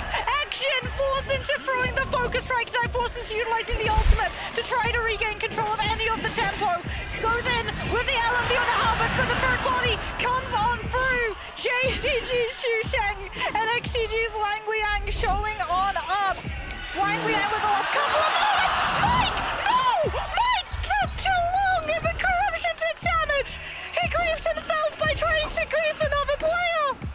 I don't know if Wang Liang knows. Wang Liang doesn't know that Mike's gone down here. He has to come in and still find a way to get back into this game. The parry coming through from Chu Zhang. Wang Liang just trying to keep it alive, ladies and gentlemen. Action also in the zone, looking to see where Mike went down, trying to find that Soul Bloom. Wang Liang needs to use the ult here. Can he stay alive? Chu Zhang just needs a single shot onto him, but it doesn't look like Action was able to find the Soul Bloom. Unfortunately, Wang Liang just needs to find some heals. He's able to get the armor fully charged back up here. He's going to move away. He knows Action doesn't want to take the fight here. Unfortunately, this is going to be it for J-Team's Action. That lovely Yang depletion is going to take him from the lobby soon, but Wang looks to go for it. Unfortunately, he's not able to get there. He's going to keep his game moving. 50 seconds left remaining here for J-Team's Action to find an elimination. He has to keep chasing onto Wang Liang if he wants it. No heals in the back pocket, as Moxie says, keeping the pressure up. Action knows he has to win the fight here. Wang Liang doesn't have the ultimate. This could be crucial for J-Team's Action, but he only has 30 seconds. He finds the way into the fight, but Chu Zhang coming in for the third party is gonna grief J-Team's Action out of it. Chu Zhang will come in with the legendary fan, gonna catch a ton of damage onto Action. Action has no way to heal the HP here. He has to look to win the neutral, to win the fight. Can he find the meter dump? Does he go for the overhold? No, he can't afford to do it. If he takes one light attack, he's gonna go down. Ladies and gentlemen, J-Team's Action feeling forced to move away here. The ult being invested here by the lovely Chu Zhang. Chu Zhang will find the elimination off the back of the wisp, and he will find that Soul Bloom. 1v1 now. Tumultuous ultimate already being invested from Xusheng to isolate J-Team's Action. Wang Liang knows that he doesn't have his ultimate either. We're going to see both of these players coming in. Fan versus Katana. Is it going to be the Wisp picked on up? No! Xusheng not able to find the CC onto the Hardy. Instead, decides to put himself onto the rooftop with the Scourge from the Fan to wait for that cooldown to come back online before he decides to put himself into this fight. Yet again, XG's Wang Liang looking to maybe try and fake out that commitment onto the heal to push Xusheng into action. We're going to see the 1v1 purple armor already almost broken from Wang Liang's side. 1-2 uppercut conversion forced Xusheng into utilizing the combo break to escape any of the repercussions. And we're going to see Wang Liang with the RMB on those dual halberds, finding the connection of the 1-2-3 onto Xusheng. 1-2 uppercut conversion into RMB on the dual halberds. Xusheng, 5 seconds left. Going to be able to turn things around, overholding on the Fan to buy himself back that time to be able to come back in with the combo breaker. If yet again he falls for the uppercut conversion from Wang Liang, the F2 now invested from the Hardy. Xusheng not able to chase and find any punishment with the uppercut on that fan. Both of these players looking to bide enough time for those ultimates to come through. Xusheng coming in, 1, 2, Hardy ultimate now being invested. Xusheng about to come in with the Tumultuous ultimate, also going to be able to drop in potentially on top of the Morse Blessing to pick up the armor reset. Xusheng getting a little bit too greedy. Wang Liang, unfortunately, in the middle of the Tumultuous ultimate, denying the armor reset from Xusheng. No legendary armor for anyone, but he goes into the wind wall. He loses the fight. He comes in with the R&B. He overholds the focus to dodge the wisp. And now it's going to be Wang Liang baiting out all of the cooldowns from Xusheng. Xusheng trying to kite the fight over towards that Morse Blessing. Wang Liang with the R&B on the dual halberd is able to zone him away from being able to pick up the armor reset. In fact, Wang Liang, to add salt in the wounds, picks it up himself. And yet again, Xusheng is forced to disengage and try and kite for that cooldown to come back online and to find himself in a more favorable position with the reset. Catches the light attack onto Wang Liang. Wang Liang taking so much damage from the gust of that legendary fan. Puts himself onto the roof, finds the Skull Rush, moves away from the R&B follow-up from Xusheng. Both of these players yet again finding the reset. A fight not really having broken out here, meaning that there's still so much resources in the area. Tuna kicking on in from Xusheng. Both Wang Liang and Xusheng, two players in the exact same mind, with almost the exact same setup on those Soul Jades, able to keep that heel tick going for a little bit longer when the fight breaks out yet again. Wang Liang overholding, the red flash coming on through, the 1, the 2, immediately you can see the Tumult getting so pressure that he has to utilize the F to be able to break away from that weapon swap. Wang Liang now coming in with the R&B on those dual halberds, looking to continue applying this pressure, making sure that Xusheng is not able to find the reset opportunity. The grapple into the conversion off the horizontal from the halberds, the R&B spacing, but Wang Liang loses the halberds as a result. Thankfully, he has a legendary weapon still in the back pocket to be able to scale this Hardy ultimate damage. He goes for the Skull Rush on the pulse up to find the conversion onto Xusheng. 1, 2, the R&B on the fan, pushing Wang Liang out of being able to find the follow-up. The 1, 2, the grapple bump. Xusheng able to find the second grapple. And a third, and a fourth, and an uppercut. And again, we see the Hardy take so much damage. Wang Liang with the ultimate, able to dodge away. The F2 coming up just in time to be able to get out of that almost infinite juggle coming on through from the Tumult. This fight has been going on for so long. The wisp catching Wang Liang in the air. The follow-up from Xusheng. The grapple to stun Wang Liang into the ground so that he can look for the tech chase. The Hardy ultimate still, however, ticking for a little bit longer. A league blink. Wang Liang stay passed down on the fight, but he goes too low. He goes into the R&B pop, and now he's still on the back foot. He looks to find the conversion into the katana, overholding the spacing so that Xusheng yet again is forced to try and back on off the grapple cancel before the Skull Rush can come on through. And Rune, you're going to have to take over because this fight's been going so damn long. Oh my goodness, JDG's Xusheng here making it happen, ladies and gentlemen. Able to get to the multiple wisp, but Wang Liang will find the overhold. Xusheng able to get the jump touch through. The parry yet again.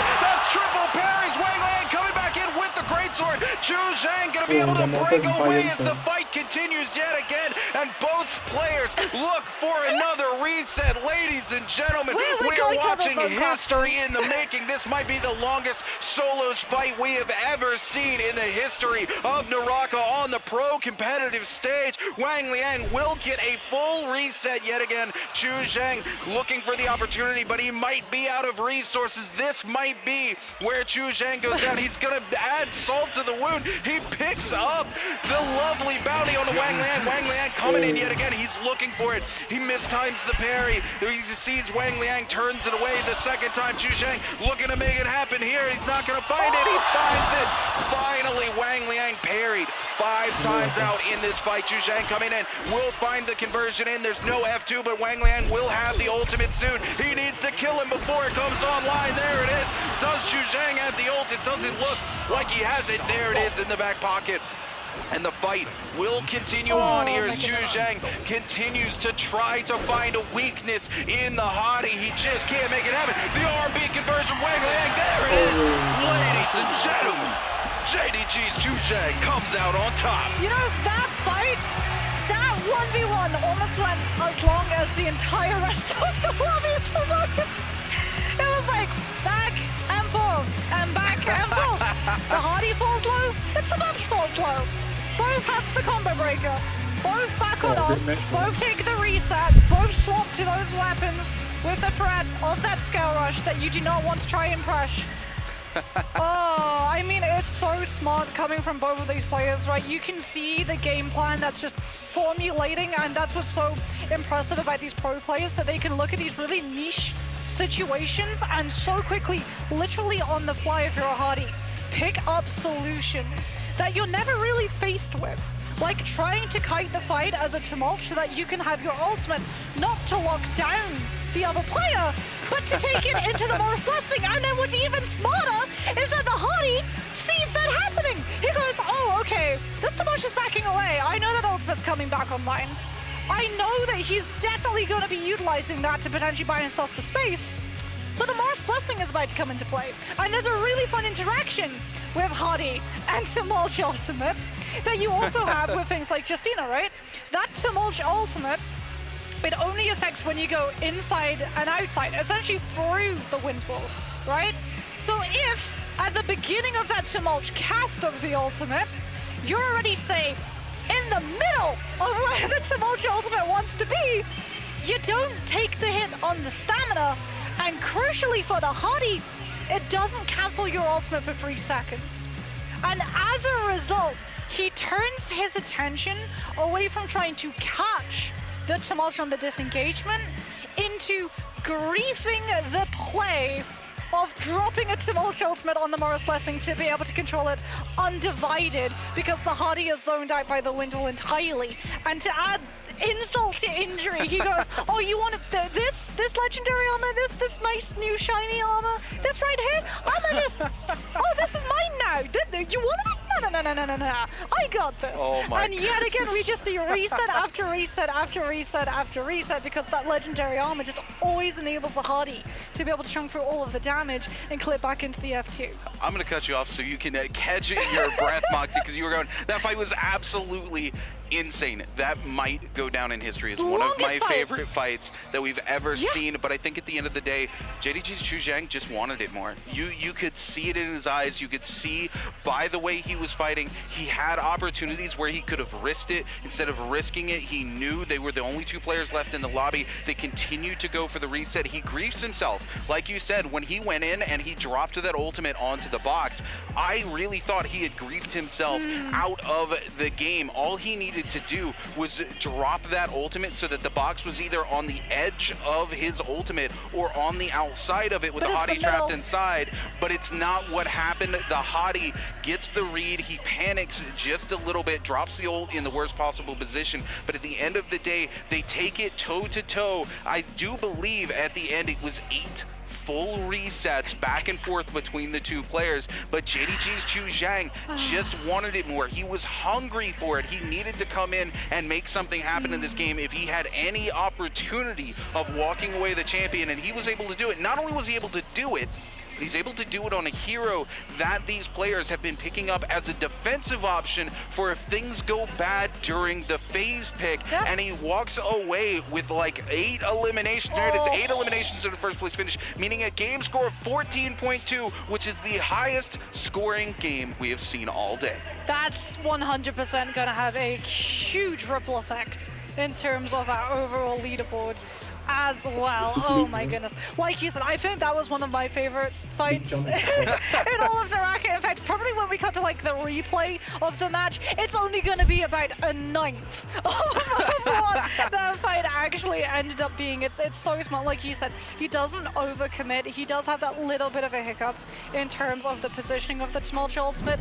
but in terms of following up after, he has the perfect weapon. He has the fan, which we talk about how fast it comes through. We talk about how much damage the R&B does. We haven't really addressed the fact that that hitbox, the verticality on that hitbox, crucially, is absolutely ginormous. So if, say, you get hit mid-air as a Hardy by the CC on that Tumult Wisp, normally you're like, oh, well, it'll be okay, no weapon can really reach me unless it's an uppercut.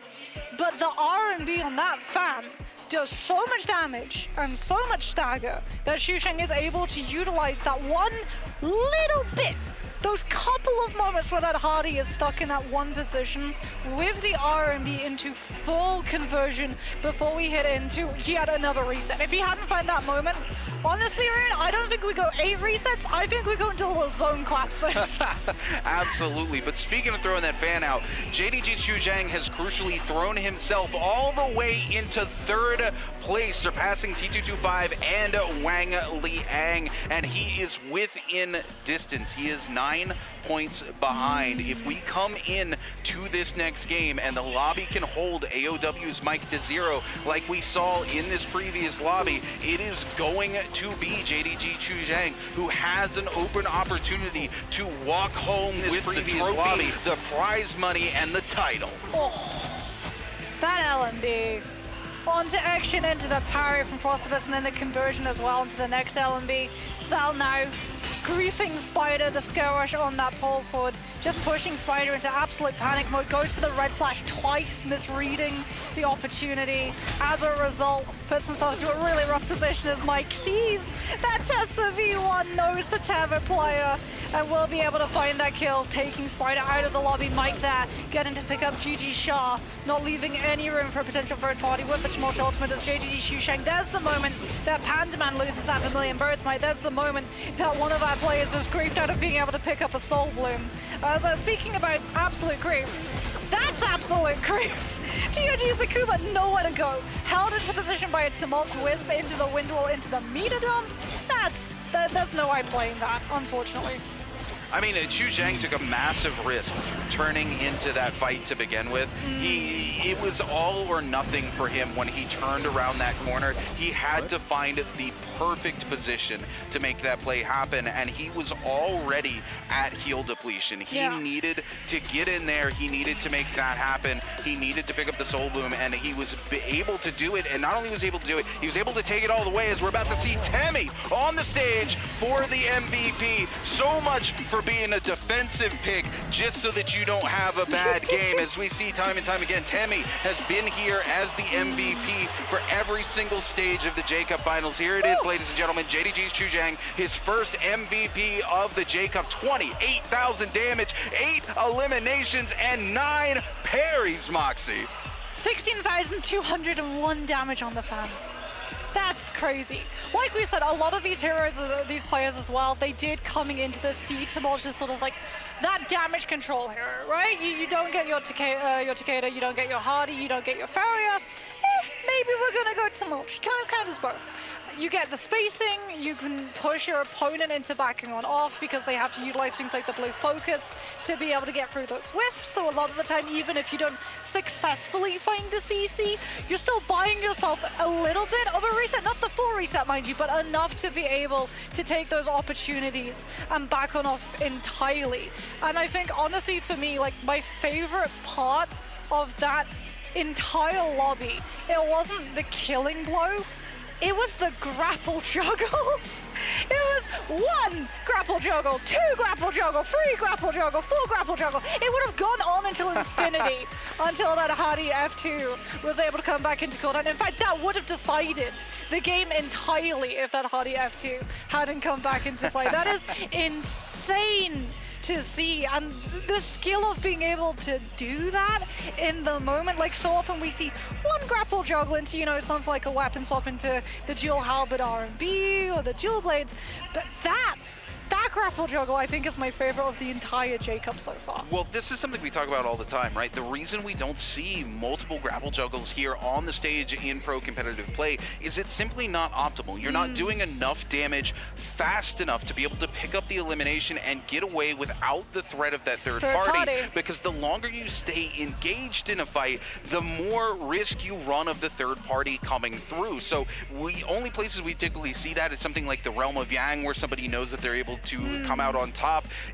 Places like that, right? Speaking of coming out on top, you guys are going to have a chance to come out on top here. If you can answer this question for me in Twitch chat, which player earned the most score in this match? Was it A, J-Team Section, B, Owns Zelding, C, JDG's Xu Zhang, and D, DRG's Akuma? If you can't get this one right, I don't know what to tell you, but I want to go back to that point real quick, because it's very important for people to understand that these extensions, things like the Heaven Step and the continual re-grapple into these combos. Yes, they're flashy. Yeah. Yes, you were able to catch players out and do a ton of damage in an isolated fight. But here on the professional stage, you're never going to see that isolation happen. But speaking of isolation, we're going to isolate ourselves for just a second as we send to a video before we come back for the final game and crown our champion here at the 2023 J-Cup.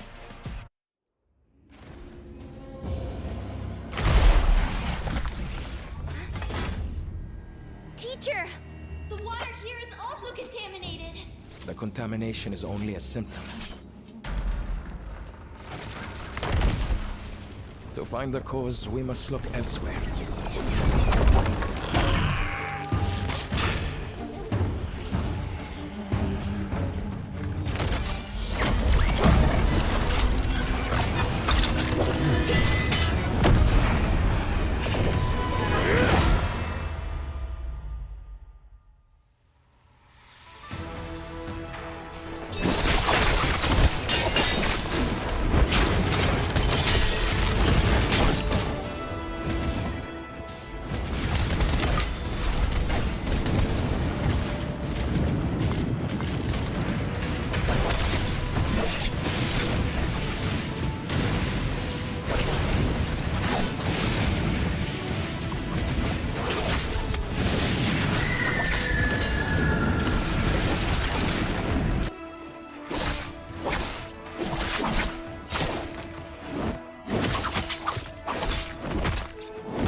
J-Cup has always been a story in the making of a whole year of Naraka. Honestly, I think if we're talking about the highlight of J-Cup Grand Finals, we have to talk about the fact how it's not just CN leading the meta, but it's other regions that are having a huge impact. Just a bit, but it's not going to be enough. I think there's a huge spotlight on Mike and Spider. This is a storyline that's been going for an entire year. Spider lifted the trophy last year, but everyone said, well, would you really be able to do it if Mike was here? Mike came along, Mike's here. Oh my, there it is, and Mike with the grapple combo into Phoenix Blast takes the second game of the day. CN kind of had counted Hottie out as a hero for solos. Oh, nicely done. He gets him inside of the freeze. Oh no! This is the opportunity to get the finish, and this could be the opportunity that he's been waiting for. But it was the NA players who came over and showed them just how dominant a force that Hottie can be. I'm definitely going to be keeping my eye on Wang Liang as well. I mean, the guy is an absolute demon. So does Wang Liang, and Wang Liang is going to actually eliminate Viper out of this game as well. Zell is another player who's absolutely inspired me as well. Zelding now on the test, are able to find a huge parry to convert into that repulse damage, catching Frosted. I think Frosted is the way forward, where you are able to earn the respect of all of these other regions. I want to say thank you to Frostivus for not only just continuing to follow in the stepping stones set by other players in the NA and SEA region, and continuing to lay that foundation and prove that it's not just CN who controls the meta. I'm a TE fangirl. This corner here, and just giving them so much of a barbecue. Hey, can I get my number 3 like always, baby? As now it's going to start to skip through. The Sand Siphon comes in. They're going to corner them off the outside. Roy Hehe trying to stay alive, but it's not going to be enough. STE is going to be victorious in your game number 2. This is a team that I've been following for a very long time. This is a team that I have a lot of respect for. This is a team that was playing something that wasn't entirely meta before it became the meta. In fact, they were the ones who sort of innovated. Having a Wu Chen teleport your entire team is an absolute touch of death. the TE play it perfectly. Every single region coming through, informing the meta, and all of these players having to adapt on the fly as they get here and realize that, hey, our region is not the only dominant region there is. I think that's super incredible and speaks a lot about how exciting this J-Cup's going to be. What are you doing here? He's coming in. Mike wants to try and shock these kills. He's thrown the F2. He's coming in. The kill. The MVP. Let's go. Yes, Big Dog. That's what I'm talking about. BBE come for the other regions, ladies and gentlemen.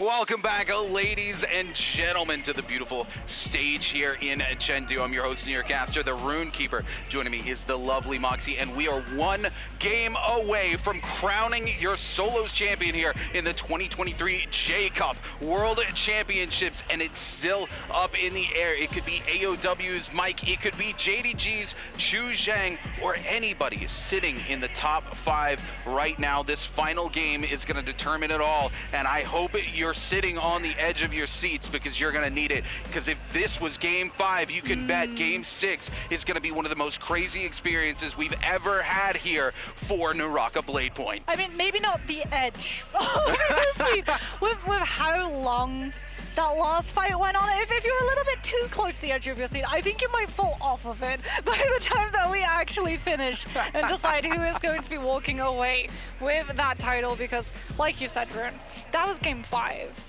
We have one more game.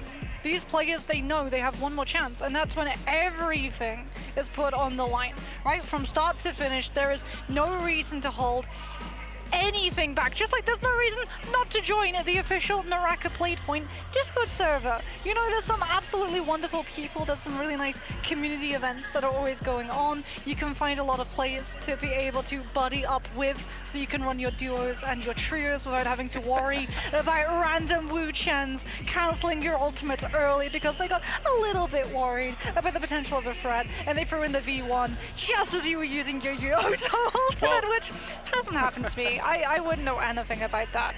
Well, you know what's not a threat, Moxie? You can see it right there in the corner of our screen. I'm pointing to it right now. That is the trophy sitting down on the stage. That's how close we are to crowning a champion right now. And what an insane year it has been, Moxie. And I say this every single time we come to events. Look at these incredible cosplayers. The Wu Chen, the Tarka Chi hanging out. I'm surprised Duncan is like up in the stands grabbing that guy, being like, where did you get this cosplay? There it is. Shoulders. Our lovely trophy, ladies and gentlemen, sitting down right there, center stage. And like I said, we are absolutely blessed when it comes to Naraka. These games always come down. They're super tight. Yep. They go down to the final moments of the final game. And not only are we blessed in that way, but I say it every single time. I go, I don't think anything is ever going to top this moment. I don't think anything's going to top that moment. And then we continue to go every single year. And then we have a fight like this where 8 full resets take place. Plus tuna. Plus however much health was healed up by both players having tuna.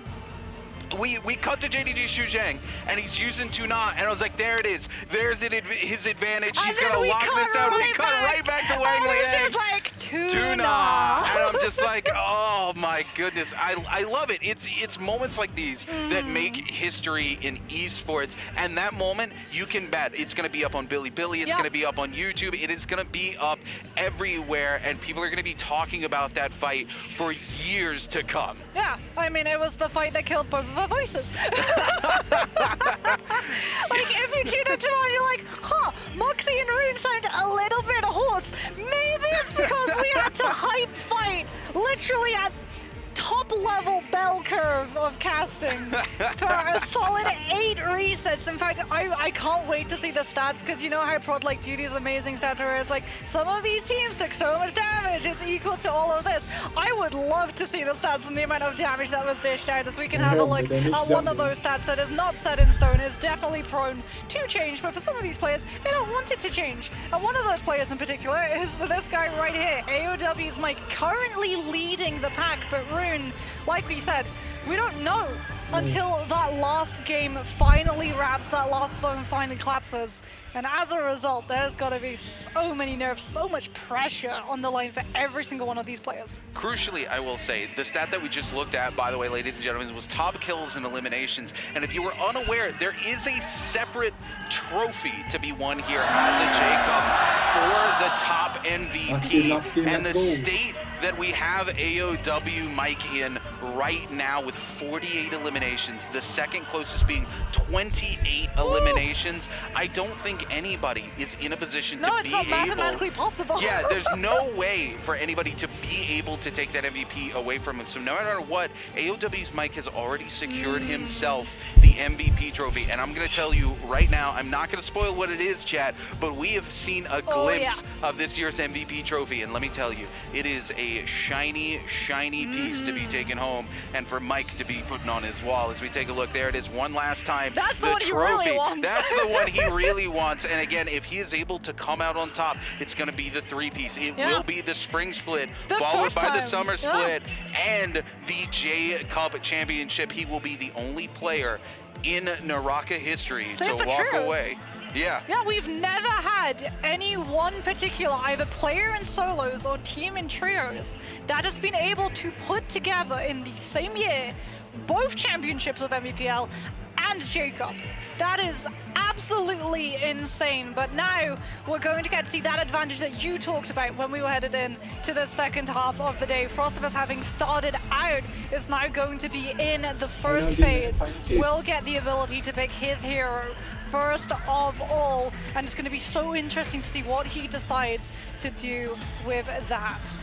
Here we go. We're going to see the triple hottie being locked across. Oh, UG's Panaman is bringing it back. Tarka G, ladies and gentlemen, coming to the stage in phase 1 pick.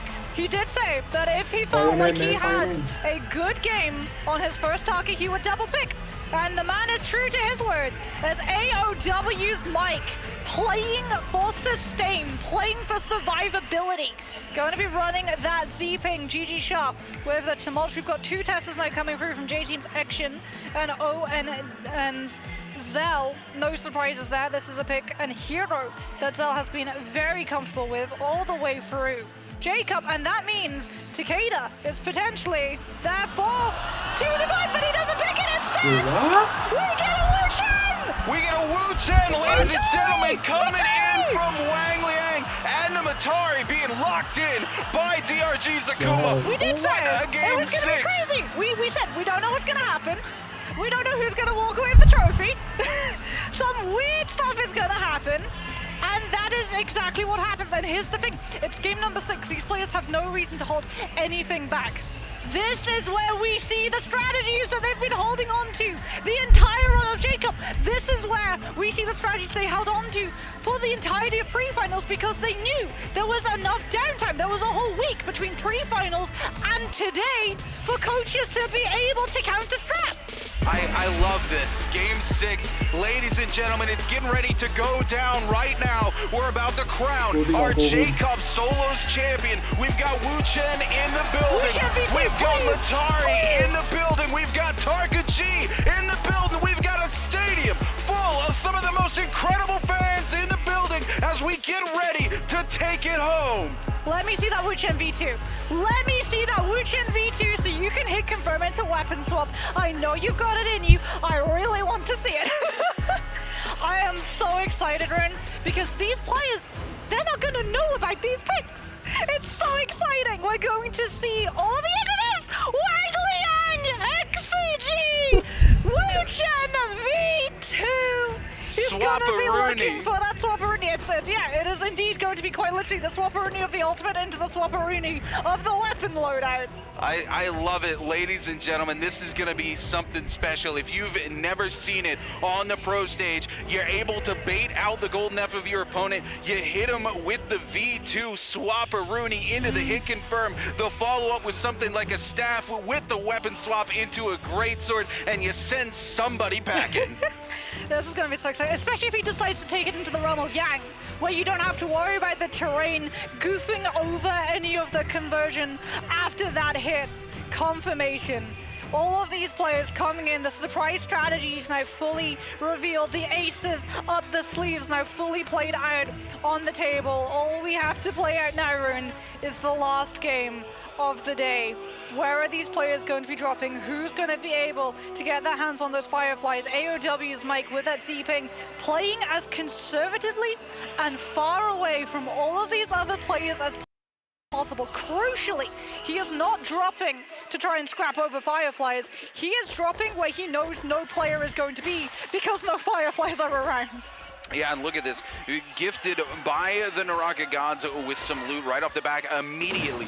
Blue shield, blue longsword. This is exactly where Mike wants to be. Unfortunately, it's T225 coming in and is looking to make sure Mike has a bad day here. Mike going to be off to a good start into the fight though, but T225 going to find the carousel into the grapple. Rejuggle here. Mike, no place to go. The pistol shot follow-up. The F1 being invested here by Mike. Mike able to find the armor swap. The parry coming through, but he's not going to be able to find the follow-up. T225 coming in with the jump parry cancel into AOW's Mike. Mike looking for the blue off the back of the katana, will not find it. He's going to go in, find that armor with just a little bit of a tick on it, but it's not going to be enough. T225 looking for the scale rush. He's not able to find it. The F1 being reinvested by AOW's Mike. He's at 60%. He needs 10% more rage, ladies and gentlemen, but he's about to go airborne. He needs to get this elimination. There it is.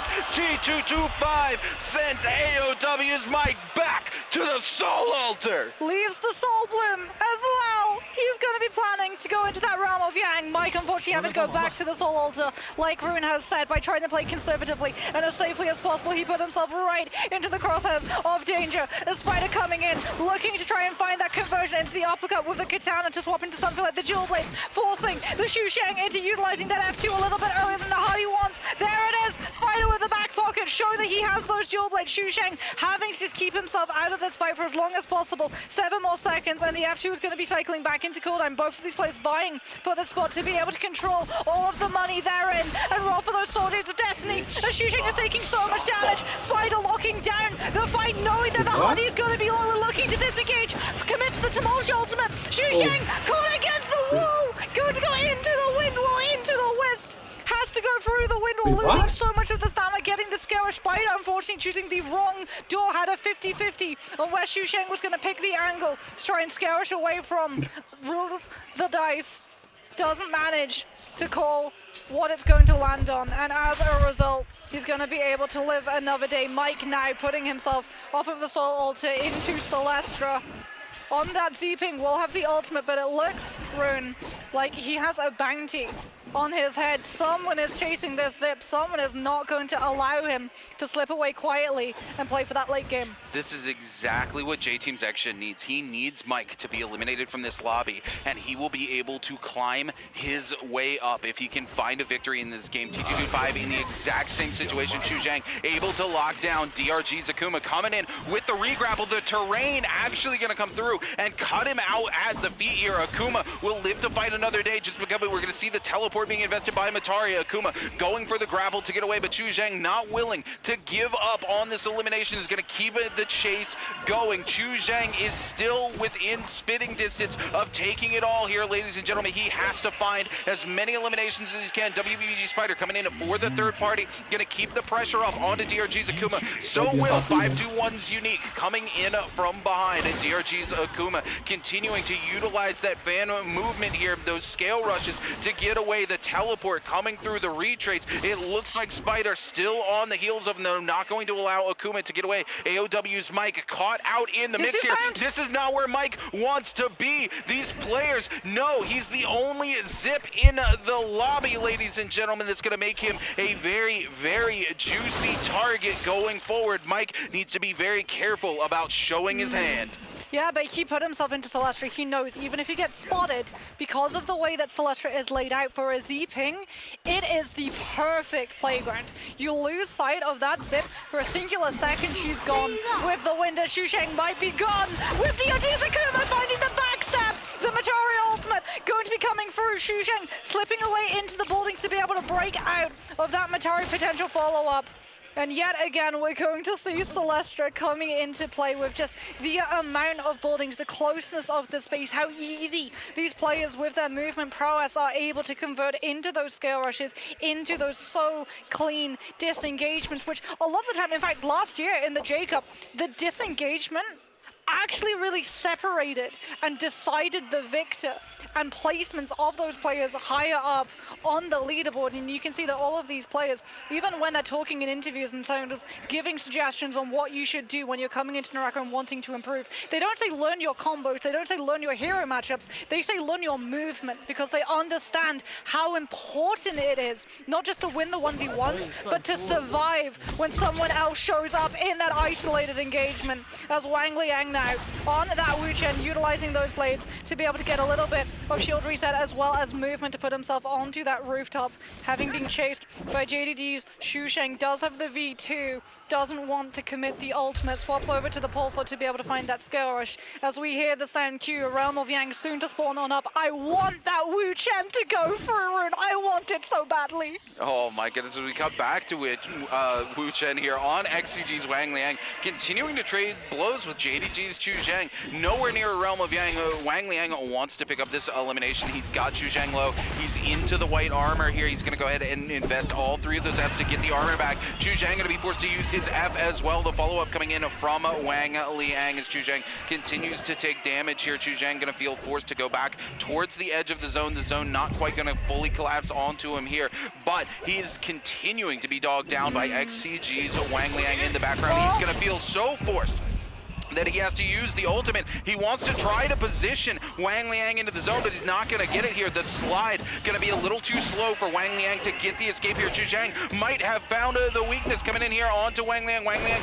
pushing back towards the zone. He goes for the swap for Rooney. He misses the opportunity because the movement coming in from the Hottie is a little too much. Ladies and gentlemen, Wang Liang forced to back away here, but Xu Zhang not able to get the read and find the follow-up. He's able to find the R&B conversion off of the staff. Xu Zhang forced to burn the F2 yet again, and these players will find the full reset as we head to a Realm of Yang. It's going to be DRG's Akuma versus OUG's Pandaman, GG's Shaw versus ELD's Frostabus. Yeah, take a look at the weapon loadout real quick as well on Wang Liang. That is staff into pole sword. He is looking for that V2 conversion into the weapon swap, as Wang Liang is going to continue to keep this pressure up onto JDG Xu Sheng. The blades coming on through. 1, 2, attempted the uppercut, forcing Hardy into utilizing that F2. As Wang Liang not allowing JDG Xu Sheng right of passage through Celestra. Xu Sheng, however, with the scale rush, able to catch up to Wang Liang, overholding on the focus to be able to carry himself out into the open for that Wu Chen to be able to put his movement into a different building entirely and find the reset, as it looks like Zell is coming under fire from J-Team's Action. The Tesser ultimate connecting onto Action. The dual habits carrying through the V3, going to be popping on out, and Action finds the uppercut conversion into grapple bump into R&B on the halberds. Both of these Tessers without that get out of jail free card, but Action a lot further away from it in comparison to Zal, who's going to be approaching that next throw out. Tessa, one of our heroes, who only needs 55% of that ultimate to be able to throw it through. ELD's Frostabus, in the meantime, will be able to pick up his win inside the realm of Yang. 1 kill, and surely Vermilion Birdsmite as DRG's Akuma going to be picking himself up. Mystic Might, that we see the Tesla ultimate being invested to stop the third party from KLA's 225, who has been stopped in his track, has to interact with the Soul Altar, but still manages, after picking up the urn, to pick up the kill onto Zal, and now he's looking for a second onto J-Team's Action. Action with the R&B, connecting onto 225 with the parry, turning it around onto the Tessa. Action and full disengagement, utilizing the horizontal movement to put himself into the trees and try and carry himself out of this fight as quickly as possible. Will have the ultimate at 4% before he's able to throw it out again, but he's able to put himself on top of Ballista Tower and just move away before KLA C25 is able to jump on top of him. All of these buildings allowing Action to be able to find that scale rush and keep himself out of the fight for as long as possible. T25 now holding in with that purple, looking to try and connect onto Action as he drops down from that ceiling. Action just holding with the scale rush. T25 going to utilize the Tumult ultimate to isolate the fight and stop the Tesla from disengaging. Throws in the Wisp, looking to connect onto Action, who's in the middle. T25 now going on the outside of the Tumult wall so that the Tesla cannot chase and take advantage. Comes back in with the staff, finds the conversion into the gold. T25 picks up another kill, and not only that, puts himself from 4th into 3rd! Wait, Oh my goodness, T225 coming in. It's such a shame to see action go out that way. Oh my goodness, Unique picking up a GG shot, but WBG Spider immediately turning the fight around with a parry back on to Unique. Ladies and gentlemen, as we take a look here at the stats, oh my goodness, there's still a chance for KLA's T225 to win. Mike and Action are both out. Yeah. T225 just needs a couple more points and he walks away with the trophy. Here we go, ladies and gentlemen, DRG's Akuma coming through on to JDG's Chuzhang. Chuzhang trying to keep the game alive with a 3% chance to walk away the champion here. It's still doable. He's going to end the ultimate early there, maintaining a huge chunk of rage. ELD's Frostivus looking to come in and keep the hunt up here. This is going to be his second game on Tahati, looking to hunt down Akuma. Chuzhang going to find the full reset and able to come in as we go back to the replays here. WBG Spider, Mike put into the corner here. This is where Mike's career could possibly be ended, and it's by WBG Spider, his best friend, and griefing him out here. Mike just trying to keep it alive here with the staff movement. Spider able to catch the uppercut and sends him out of the lobby. If Mike does not walk away the championship, you can bet there's going to be words. There's definitely going to be words between those two. As you said, they are thick as thieves when it comes to their interactions. T225, 2 kills, just having to play for survival and late game at the moment. All of these other players in Solestra. The thing is, for T225, he's on 42.7. Mike is on 48.6, and JTeam's Action 43.6. If he plays too conservatively and passively, he risks this lobby being so aggressive that those potential kills, those points that are necessary for him to overtake the players ahead of him, are unfortunately reduced to numbers so low that he's mathematically not able to walk away with the trophy, even if he picks up MVP as one of the last players surviving. As we are going to see our second Realm of Yang starting to spawn on up. Mystic Mike now available. Vermilion Bird's Might only available in the first iteration of those realms. Spider with the bounty on his head, going to be playing very wide away from all of the players around him. All of these players just prioritizing that survival, wanting to hold themselves in Solestra for as long as possible. And it means that that Realm of Yang entrance directly south of it is probably going to see a whole amount of players clustered around the entrance. KLA C25, ELD's Frostivus, 521's Unique, all currently circling to try to get into that portal. WBG Spider also now deciding that he wants a piece of that pie. 521's Unique deciding to see, okay, maybe I'm going to go to a different part of the map. Maybe I'm going to play for survival a little bit longer as DRG's Akuma decides, you know what, 4 players sounds like a pretty nice number to contest, and joins the fray as well. No one really wanting, however, to commit anything until those portals spawn on up. A lot of tumultuous in the area. Those wisps could be so detrimental if someone gets caught out when they try and go through that gateway.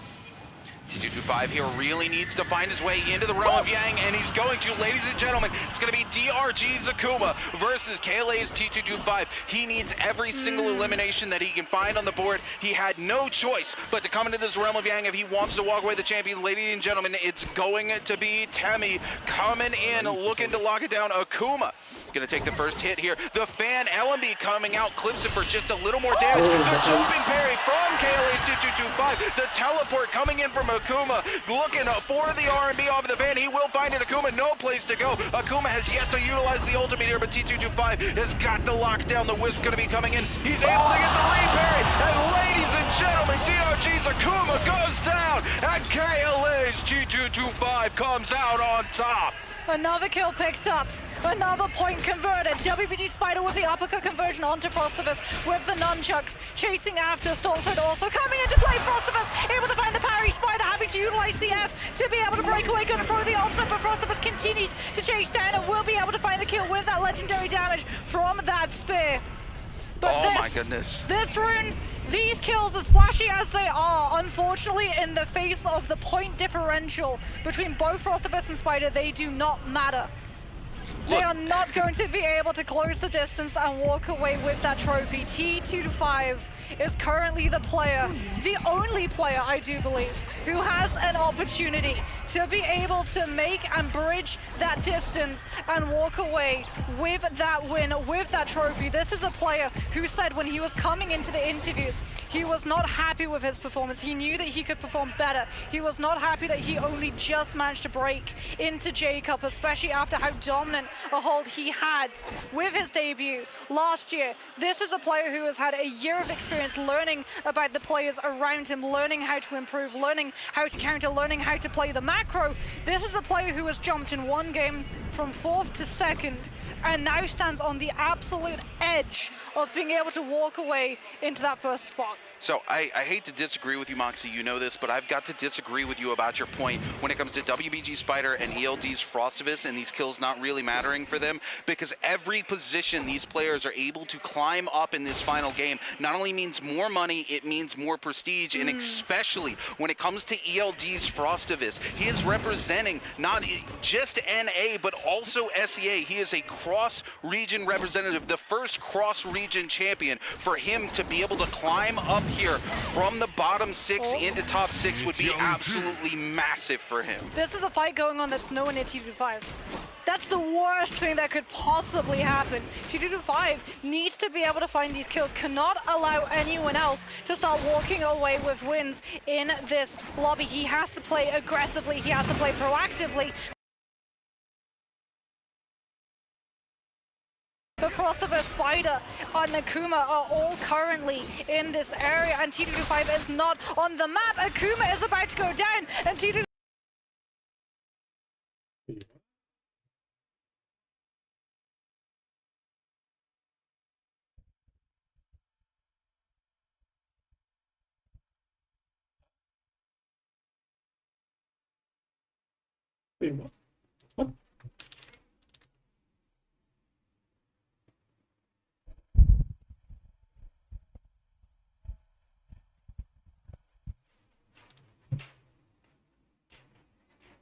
Might tracking down JDG Xusheng, looking to find another kill. The skirmish on that fan coming on through. Xusheng having to take cover behind that rock and heal up that blue armor. KLA T225 trying to figure out whether or not it's worth sticking in this fight. It's so far outside of everyone else's area that it's just not worth it.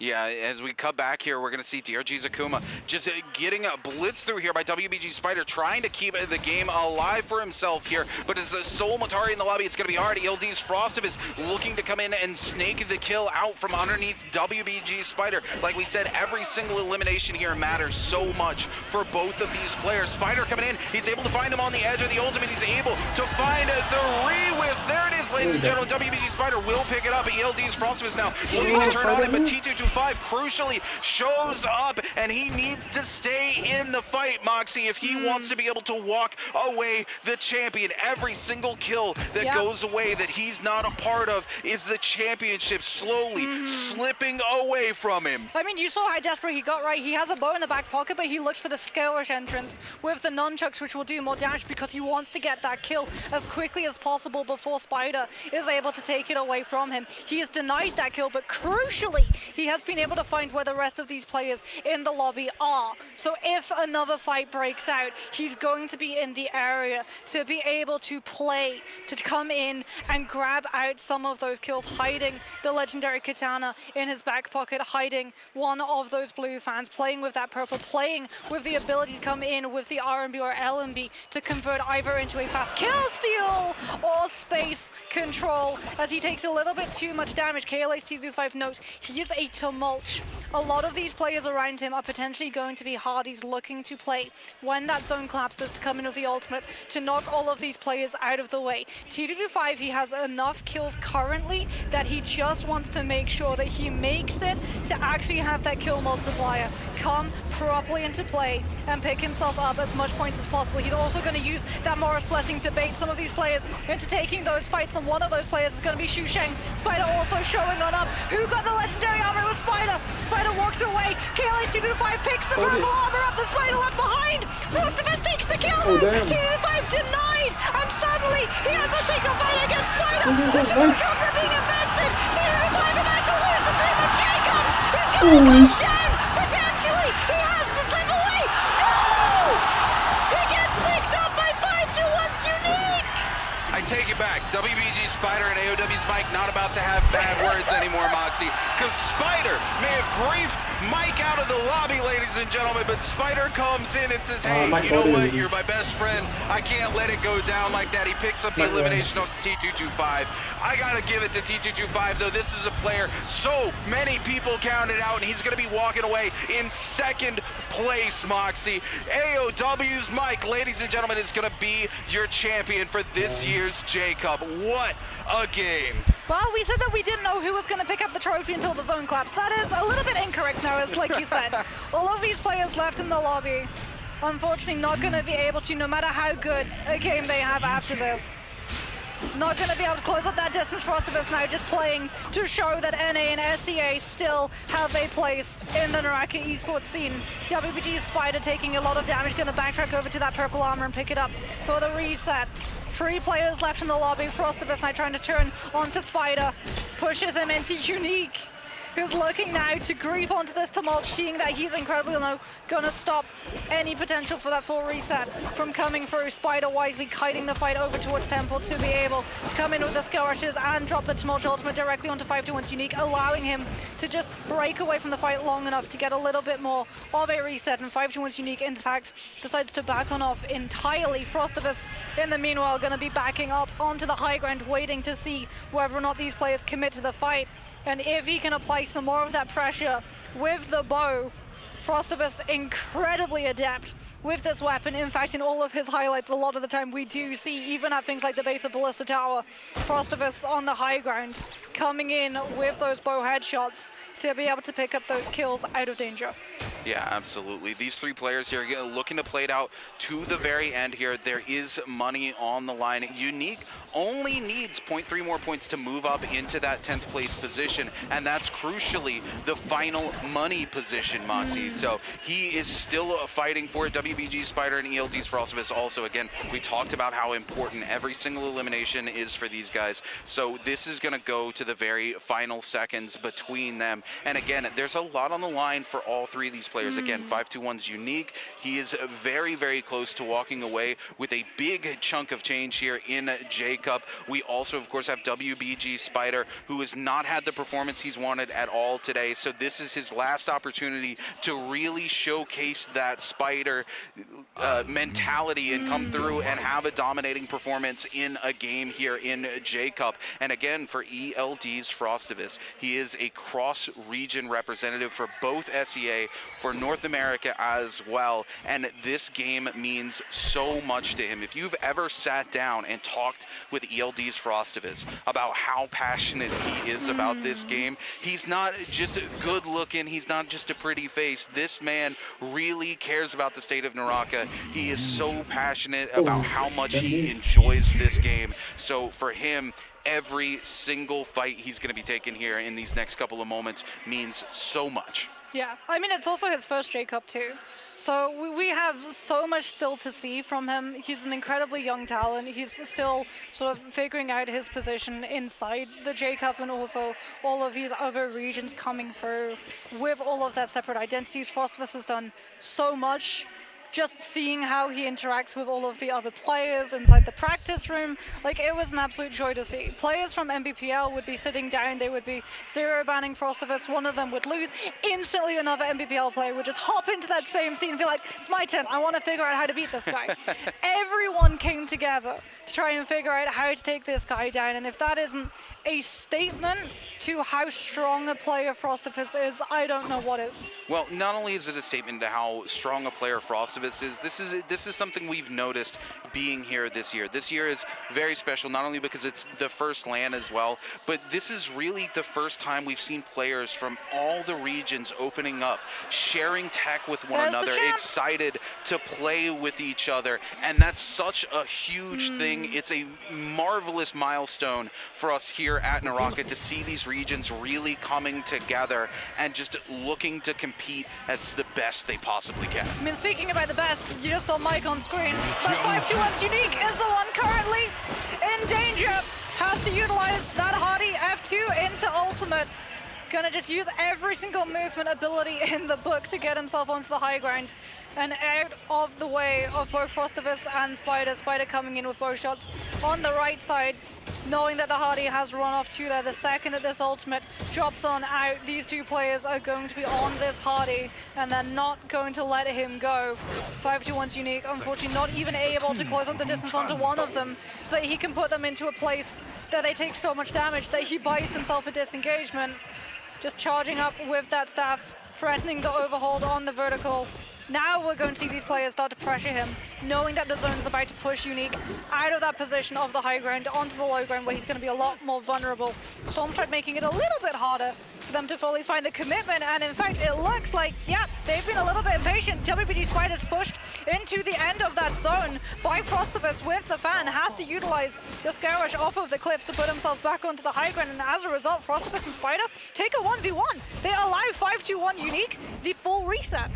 Oh my goodness, ladies and gentlemen, it's gonna come down. 5-2-1's Unique coming in, trying to deny WBG Spider the reset he's looking for, where Frostive is feeling forced to invest the F2 just to get away from the fight. WBG Spider looking for the R&B off of the fan, will find it onto Frostivus, but Unique coming in will find the R&B charged off of the staff into the conversion, up into the air, and now Frostivus trying to turn it over onto 5-2-1's Unique, but it is gonna be Frostivus being caught out by both the ultimate, the whiffs coming in to lock him down. Frostivus will be able to find the F2 again, looks for the reset as Spider continues to be pressured by 5-2-1 Unique. Spider going in for the uppercut, gets picked up and sent into the zone. Ladies and gentlemen, 5-2-1 Unique will find the points that he needs to move into 10th place. It's going to be ELT's Frostivus versus 5-2-1's Unique. It's Hottie versus Hottie. Frostivus with the ultimate coming in, trying to take control of this fight while he has the opportunity. He knocks Unique back into the zone. He's playing gatekeepers, ladies and gentlemen. Frostivus is on 5 eliminations. He goes to 6, and he takes his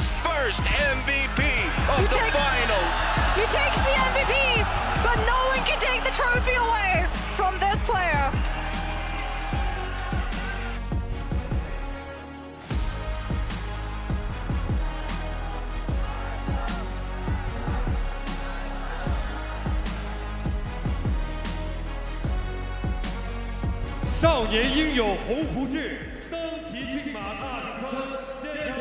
What does it take to be a champion? Desire, dedication, and determination. Our 2022 J-Cup champion is GZ AOW Mag.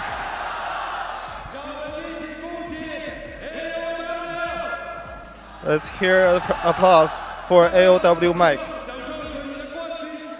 Please come to the center of the stage and lift your trophy.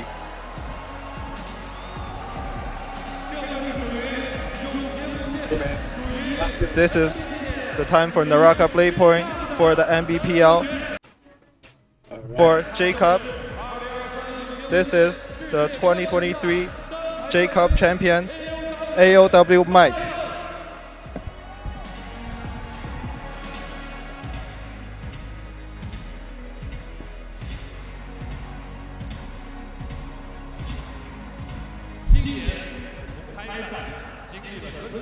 This year, after Summer Split, Spring Split, Kill Cup, and J Cup, our protagonist of the story, what do you want to tell your fans?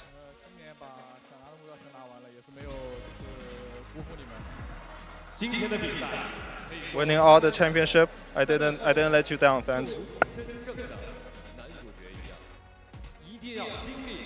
You are just like the real protagonist. You have been in the downfall, but you have climbed back to the top. I think all the players, that audiences coming to the stage today, what do you want to tell your opponents, Mike?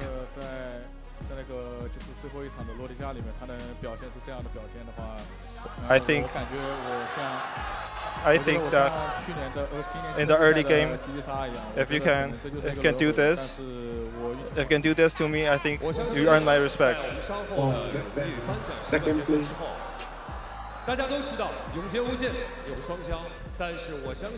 I know that Naraka Bladepoint has frenemies. I think today's... Alright.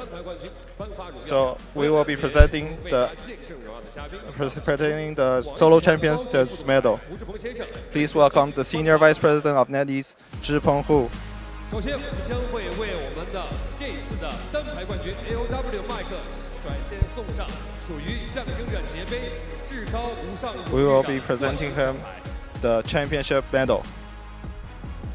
好，有请二位先共同看一下前方。 Please look forward to the audience so we can capture this memorable moment. 这个奖牌实现了全年的满贯，也是对麦克的最高的认可。 I believe this medal is represents the ultimate glory for you. At the meantime, we are presenting you a special gift. Next, we'll be presenting the Grand Finals Sichuan embroidery jersey with the team logos on it.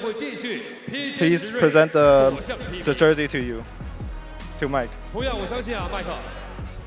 我们先展示一下这件衣服的同时的话 Let's show this to your fans. 我相信已经完成了它所有的作用。 I think this purple armor has done all his work today. 这件金甲，我相信啊，接下来会继续的往前。 armor swapping the purple armor to the golden armor you have right now. I think you will be more unstoppable than ever. 再次把呐喊声送给我们的冠军，好不好？ Please give Mike a round of applause. 同样有请我们的荣耀嘉宾胡总，来这件金甲还需要您过来跟他共同一起来进行一个更好的冠军的一个 buff 的加成。Please, 我相信啊，每一件特别好的神兵利器都是 help our champion to wear his 共同努力为他进行 golden armor. 冠军加持。来，有请二位共同看一下前方。 Please look at the front so you can be captured by the camera. I think the Sichuan embroidery jersey deserves to be Mike's. Thank you. Please head back to the guest lounge.